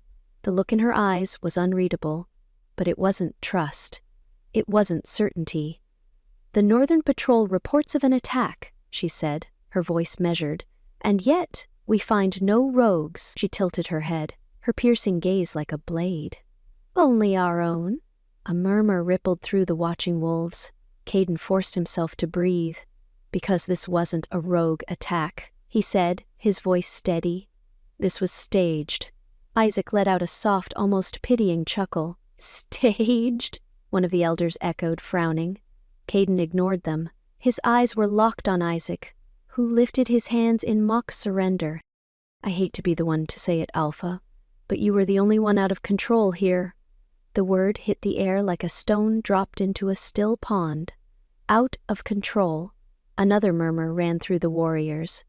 Isaac turned to the gathered wolves, his expression full of regretful concern. "I don't doubt Caden's strength," he said. "I don't doubt his power." A beat. A hesitation so perfectly placed, it might as well have been rehearsed. But power without control? He let the question hang. It worked. Doubt seeped into the expressions of the pack like poison into a wound. Caden felt his chest tighten, because this was what Isaac had been after all along. Not a direct challenge, not yet. No, Isaac didn't need to throw Caden from power. All he had to do was make the pack doubt. All he had to do was wait for Caden to prove him right. Margaret turned to Caden once more. "You say this was staged," she said. "And who staged it?" Caden's mouth opened. But he hesitated. Isaac was standing right there. He had manipulated every piece of this. He had orchestrated this entire moment to make Caden look unstable, unfit to lead. But Caden had no proof. Nothing except his own word. And right now, his word was worth less than the blood soaking the ground. He could see it in their faces. The growing unease, the shift in their stance. Isaac had given them something simple to believe. Caden was too powerful, too unstable, too dangerous.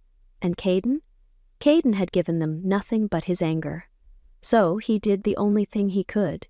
He turned on his heel and walked away. Not because he was retreating, not because he was yielding, but because he knew, if he stayed here any longer, he wouldn't be able to stop himself. And that would be exactly what Isaac wanted. Celine found him in the forest, alone, his body trembling with unchecked power. The moment she stepped into the clearing, the air pressed heavier, charged with the unmistakable scent of magic. Of him.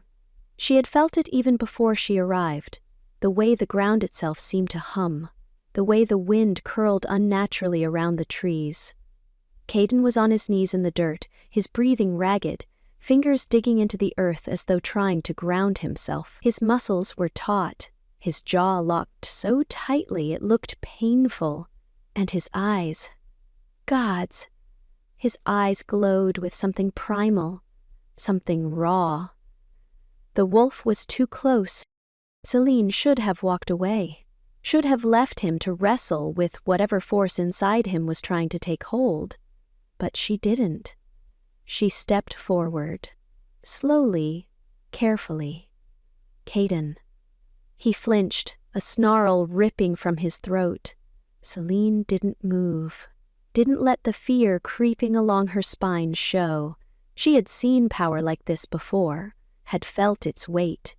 But never had it called to her the way his did. Never had it made something deep inside her whisper, "This is yours to tame." His claws dug into the soil, his chest rising and falling in sharp, uneven gasps. "You need to leave." The words came out strangled, barely human. Celine ignored them. "No." Caden let out another snarl, but this time it was frustration, not rage. His control was slipping. She could feel it. The beast beneath his skin was restless, desperate to claw its way out. She crouched before him, her fingers tightening at her sides. "You're not going to lose control." His head snapped up, eyes locking onto hers. And for a moment, just a moment, she swore she saw something beneath the wildness. Something like recognition. "Breathe," she murmured, a sharp exhale. His hands curled tighter into fists. "I can't." "Yes, you can." Her pulse pounded. She could sense how close he was to breaking. Celine hesitated for only a second before she made her choice. She reached out, ignoring the way the air between them crackled, ignoring the voice in her head telling her that this was reckless, stupid. She placed her hands on either side of his face, forcing him to look at her. And the moment she touched him, everything shifted. The power inside him recognized her. Caden stiffened. His body shuddered violently, but the madness in his gaze flickered. Celine held firm, her thumbs brushing against his cheekbones. "You are not this," she said, voice steady. "You are not a beast." His breathing slowed, just slightly. "You are not what they fear you are." His lips parted, but no words came.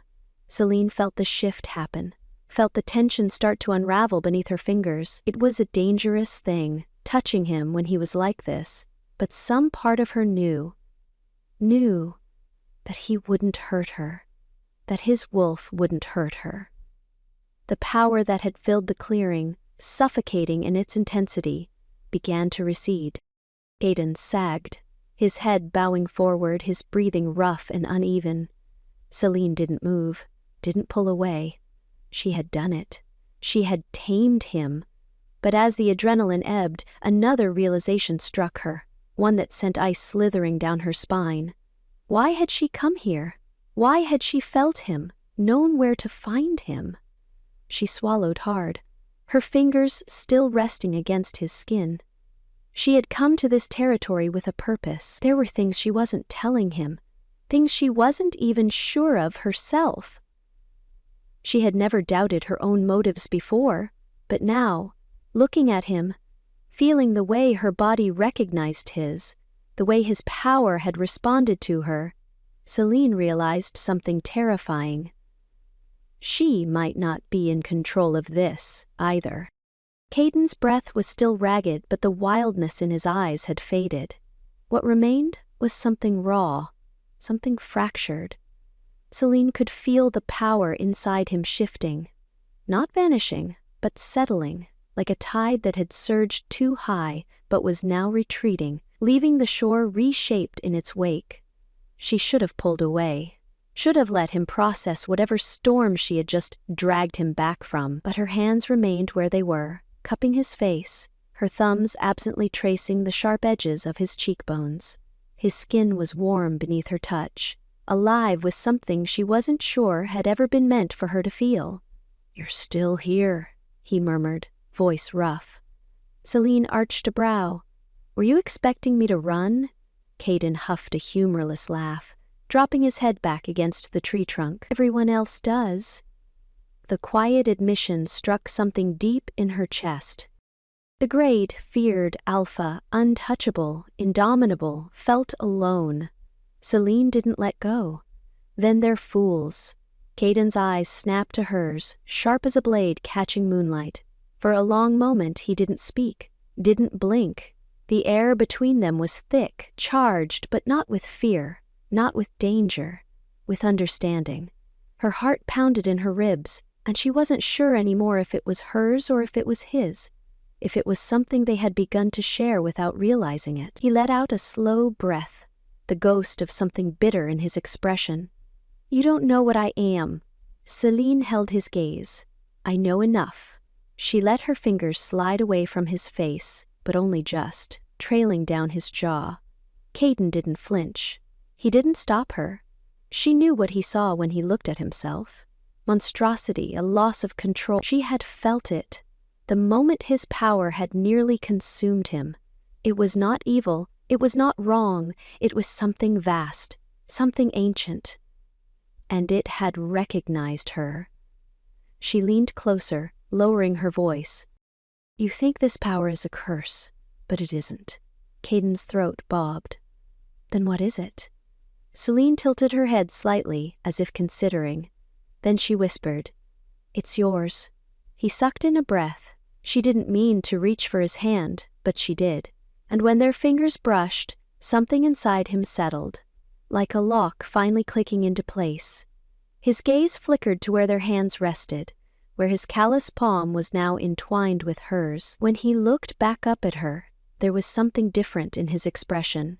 Something lighter. And Celine, for all her secrets, for all the things she had yet to tell him, knew one thing for certain. This bond between them, it wasn't something she could run from. It was something neither of them could deny.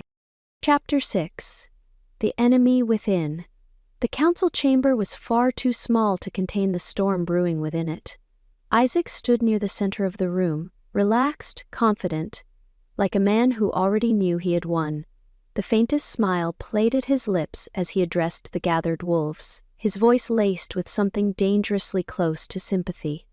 "I don't doubt Caden's strength," Isaac said, letting the words settle like a well-placed dagger. "But strength without control? That's another matter entirely." A murmur rippled through the crowd. The same wolves who had once stood firm behind Caden were shifting now, uncertainty creeping into their postures. Caden remained at the head of the table, his knuckles white where they rested on the polished wood. He could feel it, the slow, insidious way Isaac was turning them against him. He wasn't doing it with outright defiance. No, Isaac was too clever for that. He was playing the long game. Doubt him. Fear him. That's what Isaac wanted the pack to feel. Caden had spent years training alongside Isaac, had once considered him a friend. He knew exactly how he operated. And still, he hadn't been able to stop this. "Isaac," Caden said, keeping his voice even, though his wolf was already clawing at his ribs, demanding blood. "If you have something to say it plainly." Isaac exhaled dramatically, spreading his hands. "I have no agenda, Alpha," he said, the word a careful mockery. "I only want what's best for the pack. We all do." Another murmur, more wolves nodding. Isaac had been laying this groundwork for weeks, long enough that Caden could feel the shift beneath his feet. It didn't matter that Caden had done nothing wrong. Perception was everything. And right now, Isaac was winning. Later that night, after the official meeting had ended, Caden found himself pacing in the shadowed halls of the stronghold, the scent of old wood and candle smoke thick in the air. Margaret had called for a private council session, without him. That alone told him everything he needed to know. Cillian leaned casually against a pillar nearby, arms crossed as she watched him with a quiet intensity. "You're going to wear a hole in the floor?" Caden let out a slow breath, raking a hand through his hair. "They're talking about replacing me." Celine's gaze didn't waver. "Not officially." He let out a humorless laugh. "No, they'd never be that obvious." She tilted her head. "Isaac doesn't need to challenge you outright. He just needs to let the right people start asking questions." Caden clenched his jaw. She was right. That was how these things always started. It wasn't about strength. It was about narrative. And right now, the council wasn't just doubting his power. They were starting to wonder if it was safer in someone else's hands. He stopped pacing, his gaze locking onto Celine's. "They won't take the title from me, not yet." Her golden eyes flickered with something unreadable. "Then you need to remind them why you're alpha." The words were simple, but gods, they felt like a challenge. The next morning, Caden barely had a moment to breathe before one of the guards burst into the great hall, his face pale. "The Eastern Patrol was attacked!" The room went silent. Caden's pulse kicked up, but he kept his expression blank. "Casualties? 3 wounded, no deaths." A hesitation. "But the scouts say the rogues were different?" Caden straightened. "Different how?" The guard swallowed. "They weren't running. They were waiting." Waiting. A chill ran through Caden's spine. Isaac had been pushing him toward the edge for weeks, had been waiting for the moment Caden lost control, for the moment the pack doubted him enough to start considering alternatives. But now it seemed like something else was happening. Something bigger. Caden exhaled, steadying himself. The council might be questioning him. The pack might be unsure. But this was a battle. And battle was something he knew how to win. He turned to the gathered wolves, his voice steady.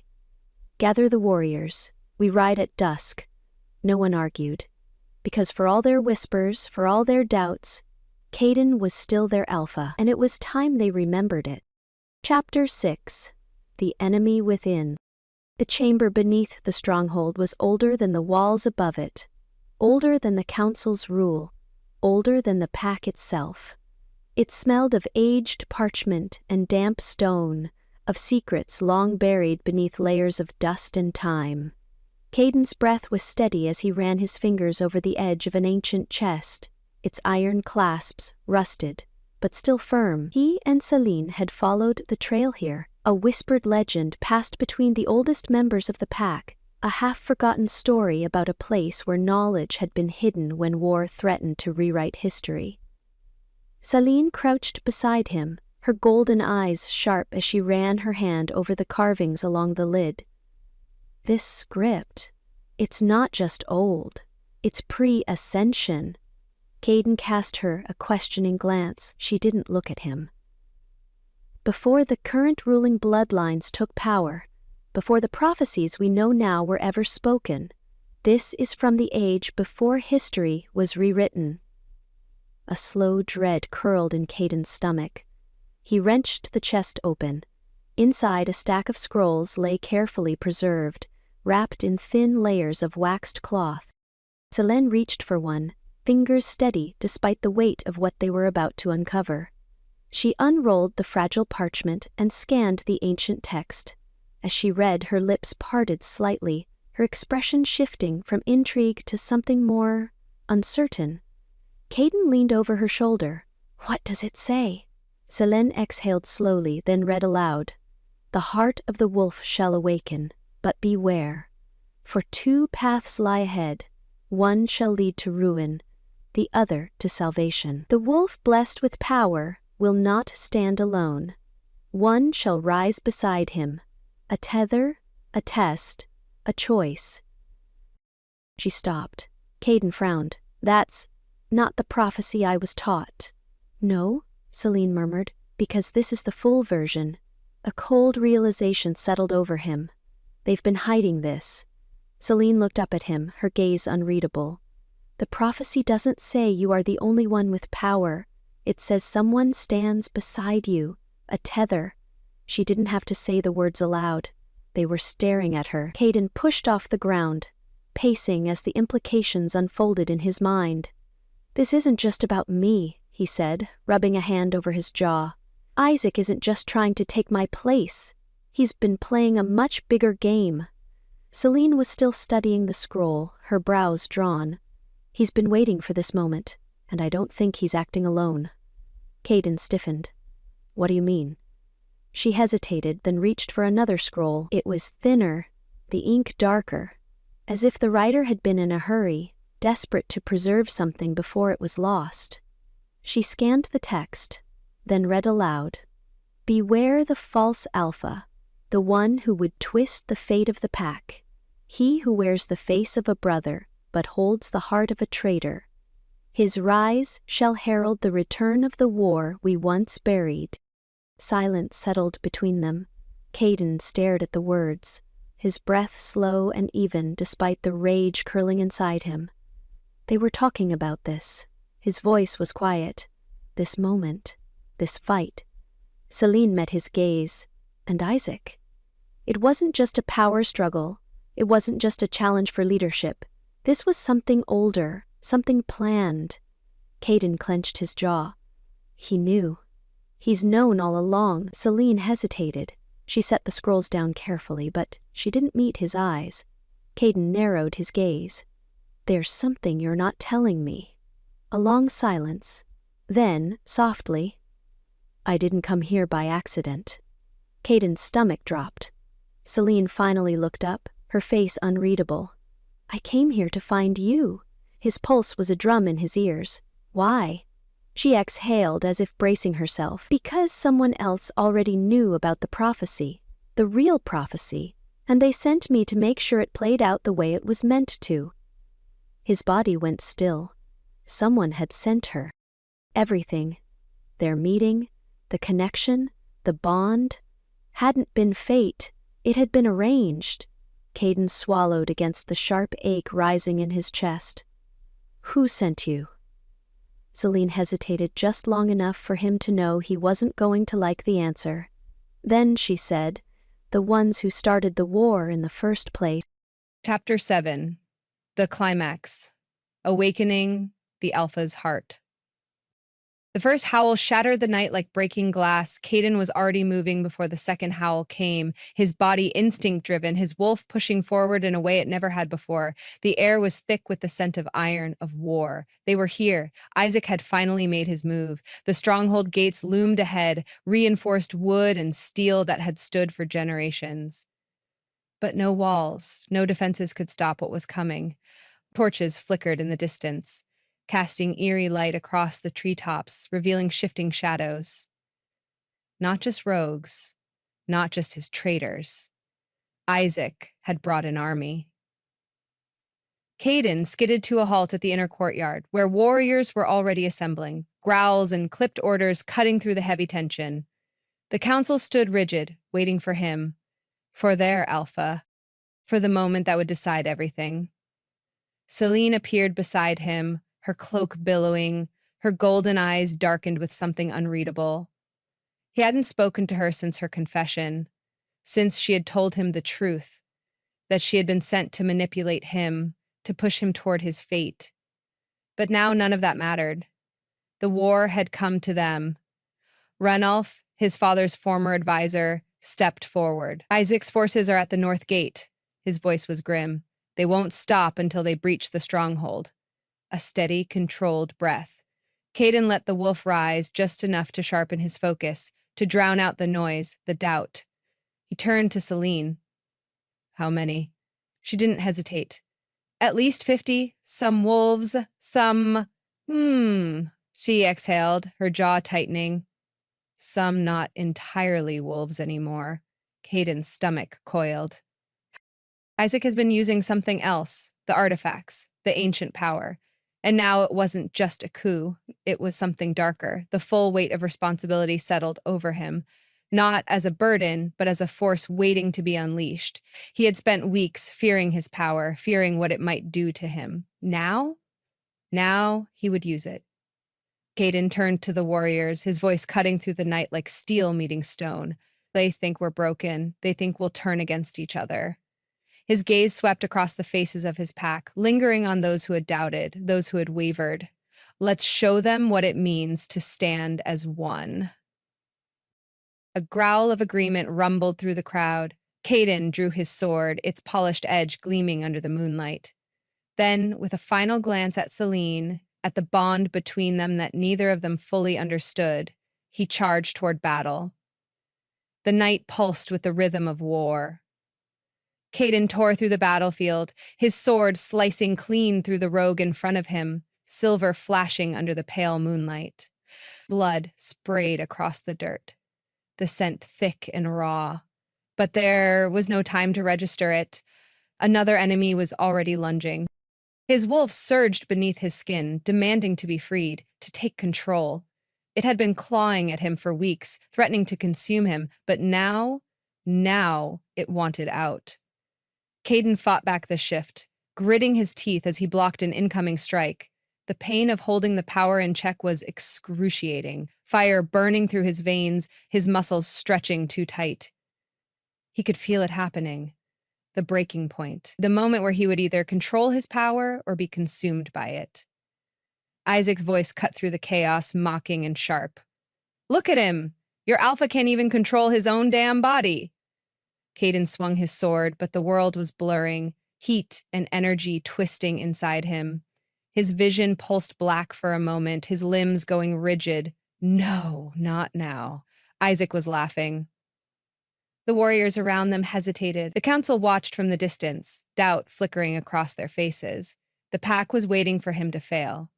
Caden fell to one knee, the pain unbearable, fire coursing through his bones like liquid gold. His claws lengthened, his vision shifted, his wolf howled in his mind. The power was too much, too vast, too... A hand grasped his, warm, solid, Celine. Her golden eyes burned into his, unwavering. A tether, a test, a choice. Her lips barely moved, but her voice whispered through him, steady and sure. "You're not alone in this." Caden gasped as the power inside him answered her touch. Not violently, not with destruction, but with recognition. Celine squeezed his hand tighter, her presence like a steady pulse of light, cutting through the storm inside him. And suddenly, he wasn't drowning. The fire inside him didn't consume, it bent, molding to his command. Power unfurled through his limbs, controlled, sharpened. His senses stretched, his hearing keener, his strength boundless. The wolf in him no longer raged. It stood beside him. He rose to his feet, his body humming with new energy, sharper than it had ever been. Isaac's laughter faltered. Caden met his rival's gaze, rolling his shoulders. "You wanted a real fight?" His voice was smoother now, stronger, his wolf fully awake. "Then come and get it." Celine didn't hesitate. She stepped forward, drawing the two crescent blades from her belt, their edges glowing with ancient runes. The battlefield stilled as the pack and rogues alike watched. As she moved to stand beside Caden, her golden eyes alight with something both terrifying and beautiful. A rogue lunged, and she met him midair, twisting like a shadow, her blades slicing effortlessly across his throat. Another attacked, but Caden was already moving, shifting through the battlefield with a speed he hadn't possessed before. They fought in perfect sync, their movements seamless, their energy feeding into each other's.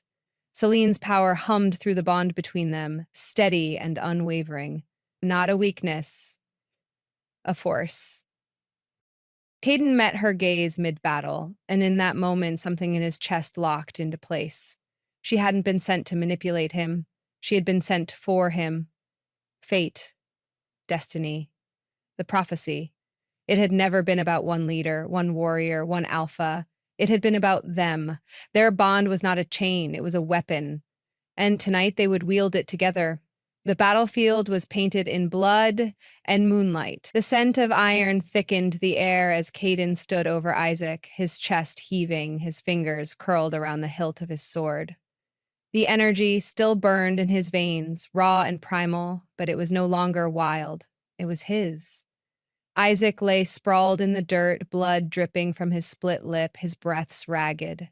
His once perfect composure was shattered, the smirk that had taunted Caden for weeks, long gone. The pack had gathered in a wide circle around them, the battle stilled, watching, waiting. This was the moment Isaac had been counting on.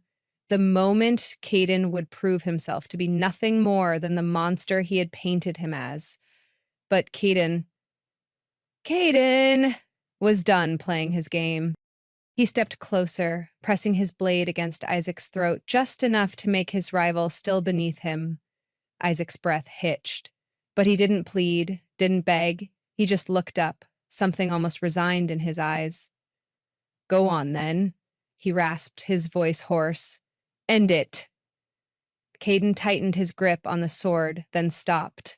His wolf growled in frustration, but Caden exhaled, rolling his shoulders, forcing himself to see beyond the blind rage Isaac had cultivated in him. Killing him, it would be too easy, too expected. No, the real revenge, the real victory, would be something else entirely. Caden lifted his blade from Isaac's throat. No.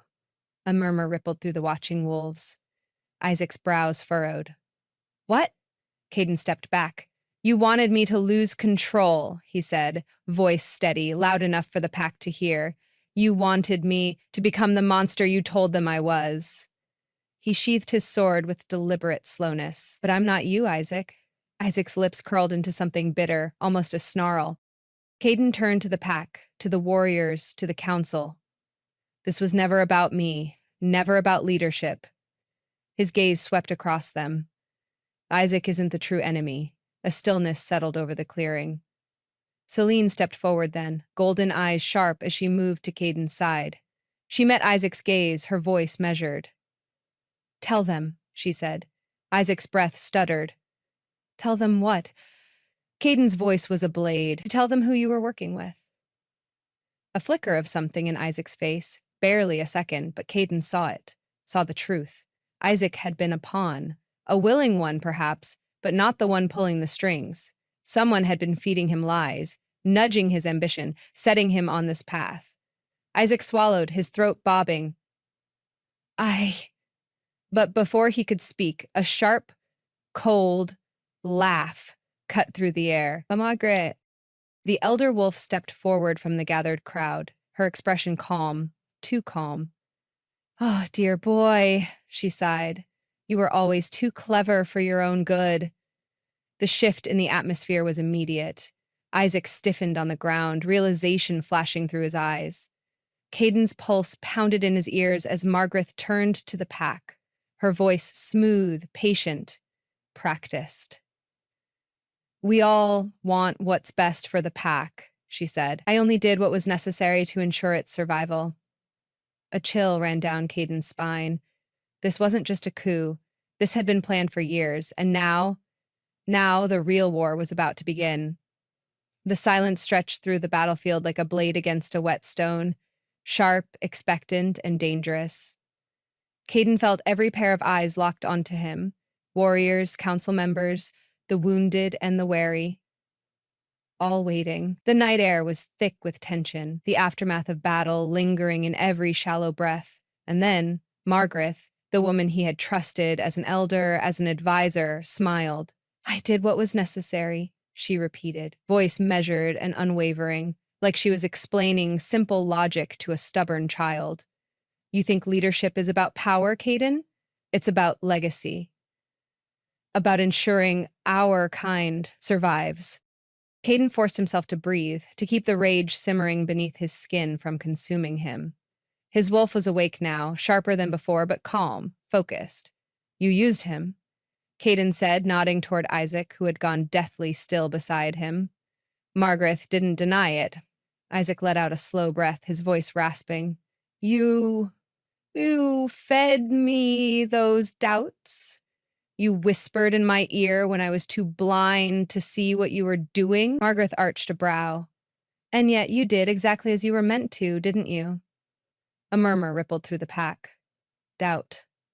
But not in Caden. Not anymore. It was in her. Margaret flicked her gaze over the gathered wolves, reading them as easily as if they were words on a page. You all think this is treachery? She asked, her voice cutting.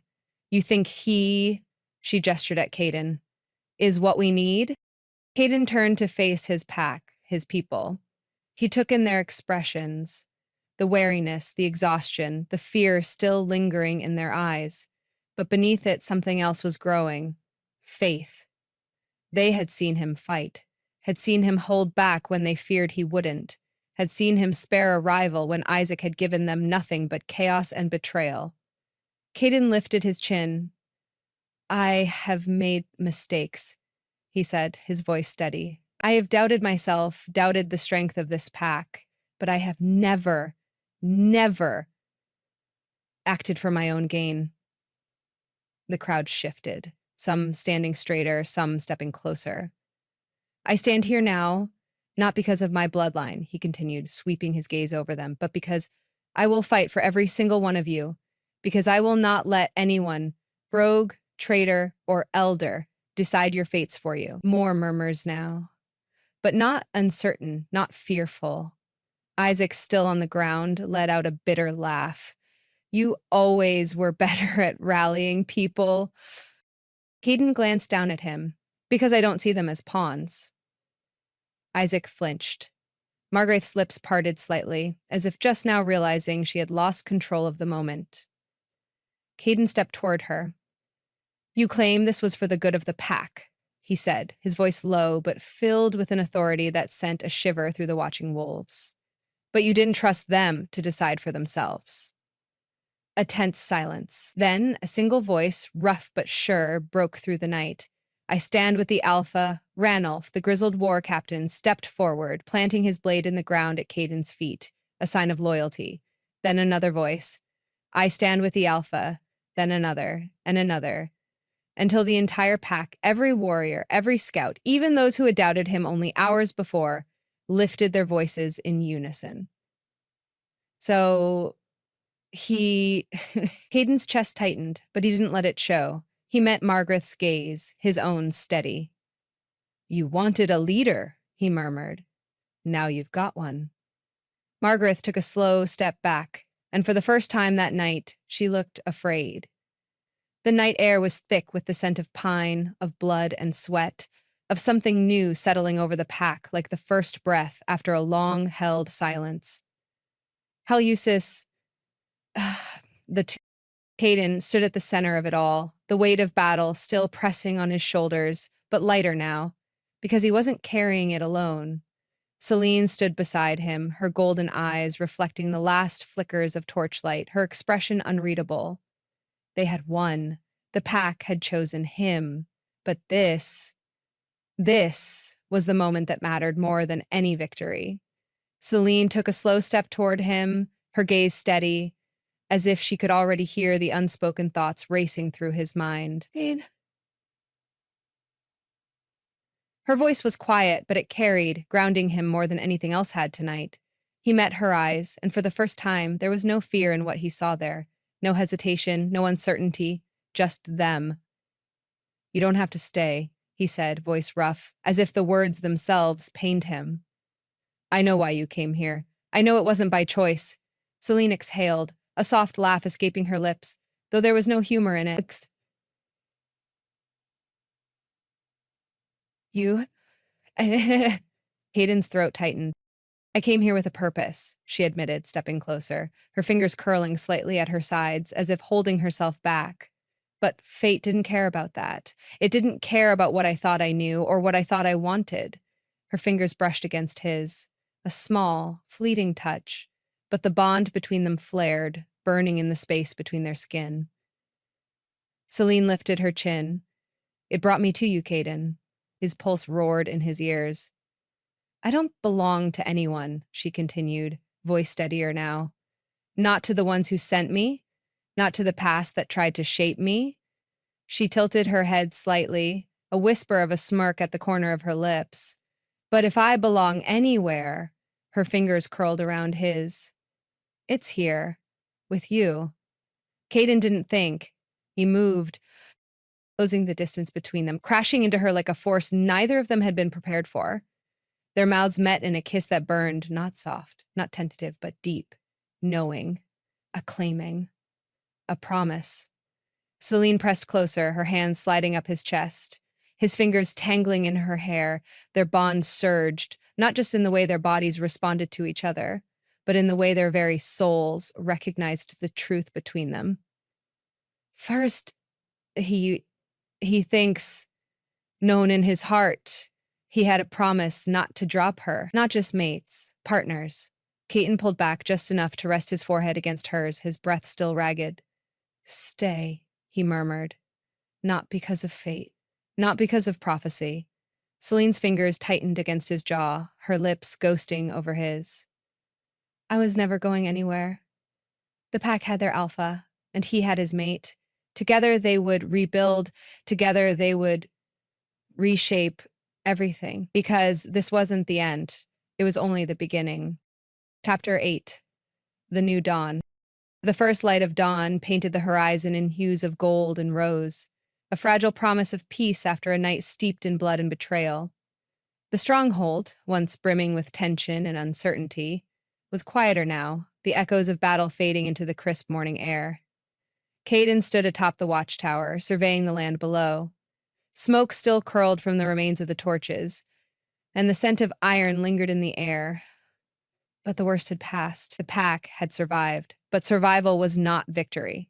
His people moved through the courtyard, tending to the wounded, repairing shattered walls and broken gates.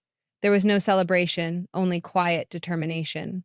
Wounds would heal, but the scars, both seen and unseen, would take longer.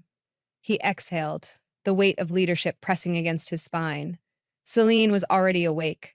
He could feel her before he saw her, the familiar presence settling against his senses like a steady drumbeat. She walked toward him, her dark cloak brushing the stone floor, golden eyes, sharp but laced with exhaustion.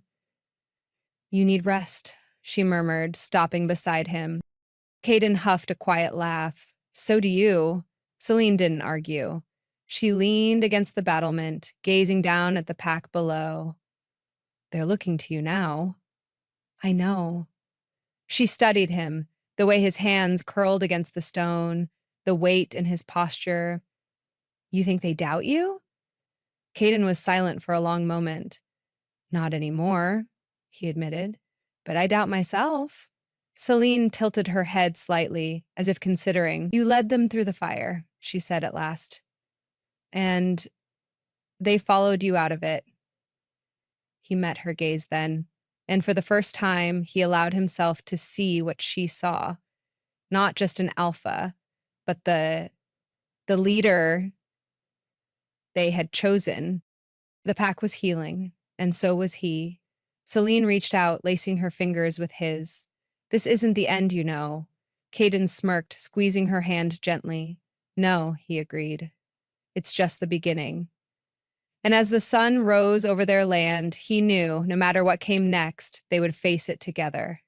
The great hall was quieter than usual, no shouting, no tense debates, only the flickering of torchlight against stone and the steady, expectant breathing of the wolves, who had gathered. They were waiting.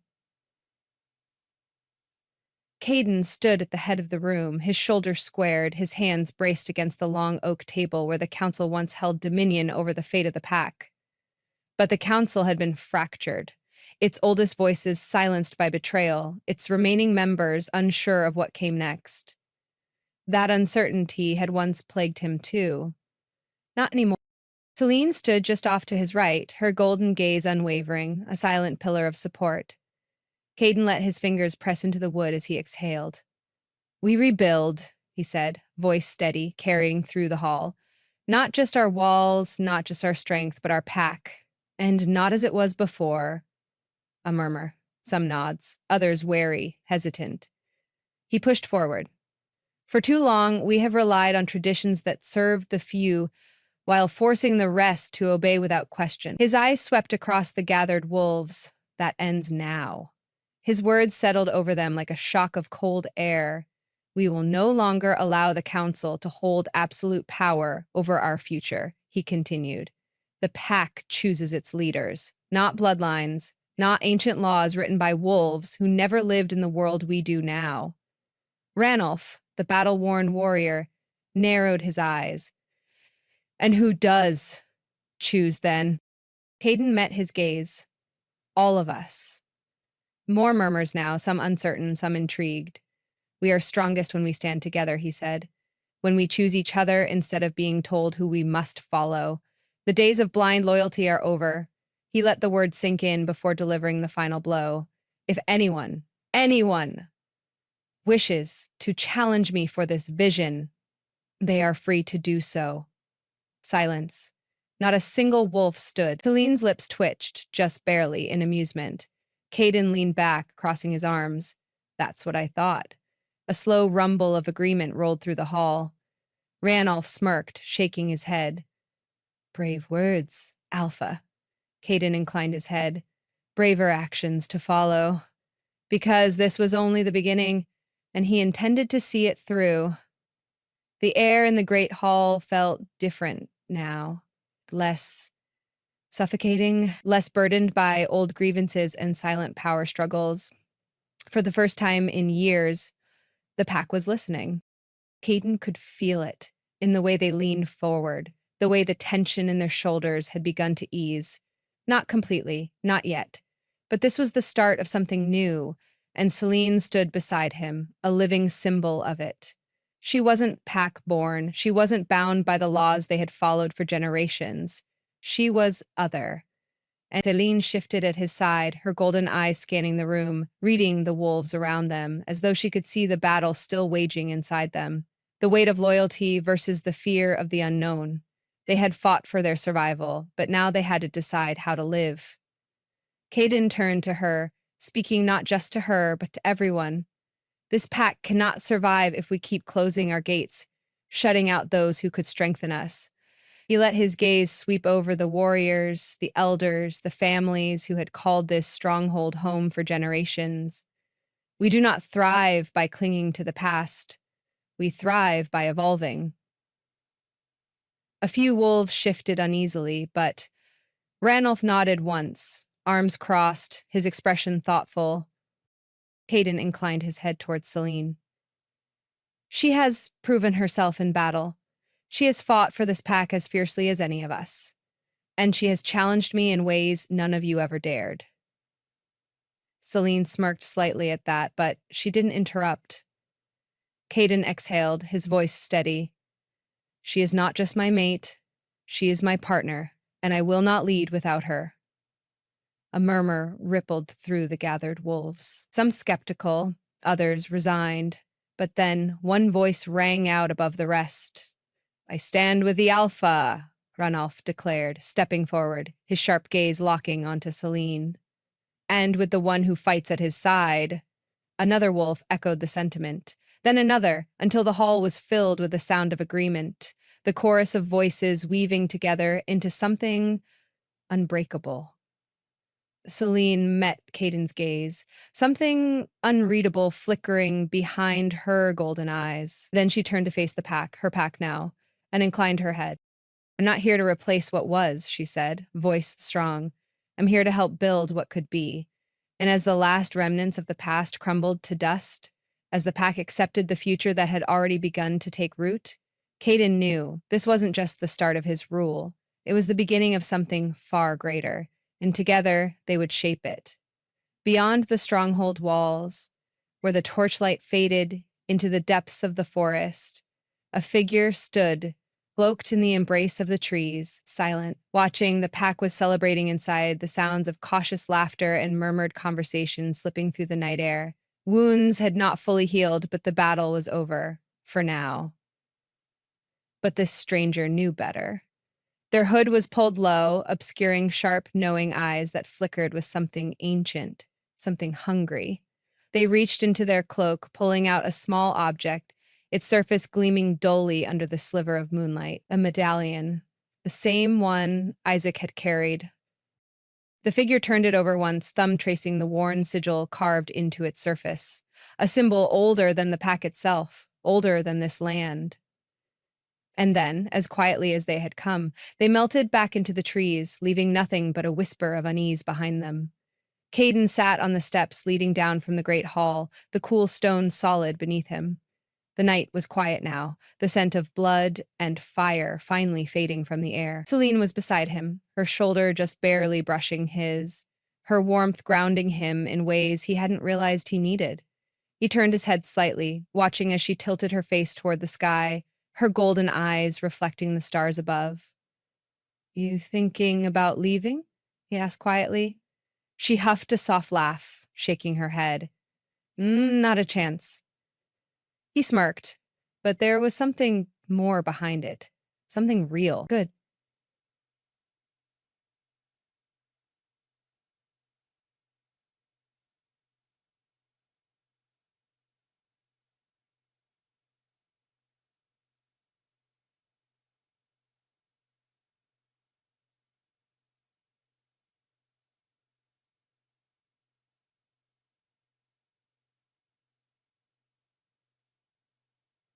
I wonder how I could, or speak, even, as Julian answered. Good, Cylin glanced at him, then her gaze searching. You still don't trust it, she murmured. And this piece. Caden exhaled, dragging a hand through his hair. I trust us. He looked out over the stronghold, over the remnants of what they had built and lost. But I also know peace never lasts. Celine studied him for a moment, then nodded. Then we'll be ready. Her certainty was a quiet thing, steady and unshakable. Caden felt something loosen in his chest. He had spent so long carrying this alone. Now, he wasn't. He reached over, threading his fingers through hers. Selene squeezed back, unwavering. Together. A cool breeze rolled in from the mountains, stirring the treetops, whispering through the stronghold's open gates. The dawn was approaching, washing the world in the quiet glow of something new.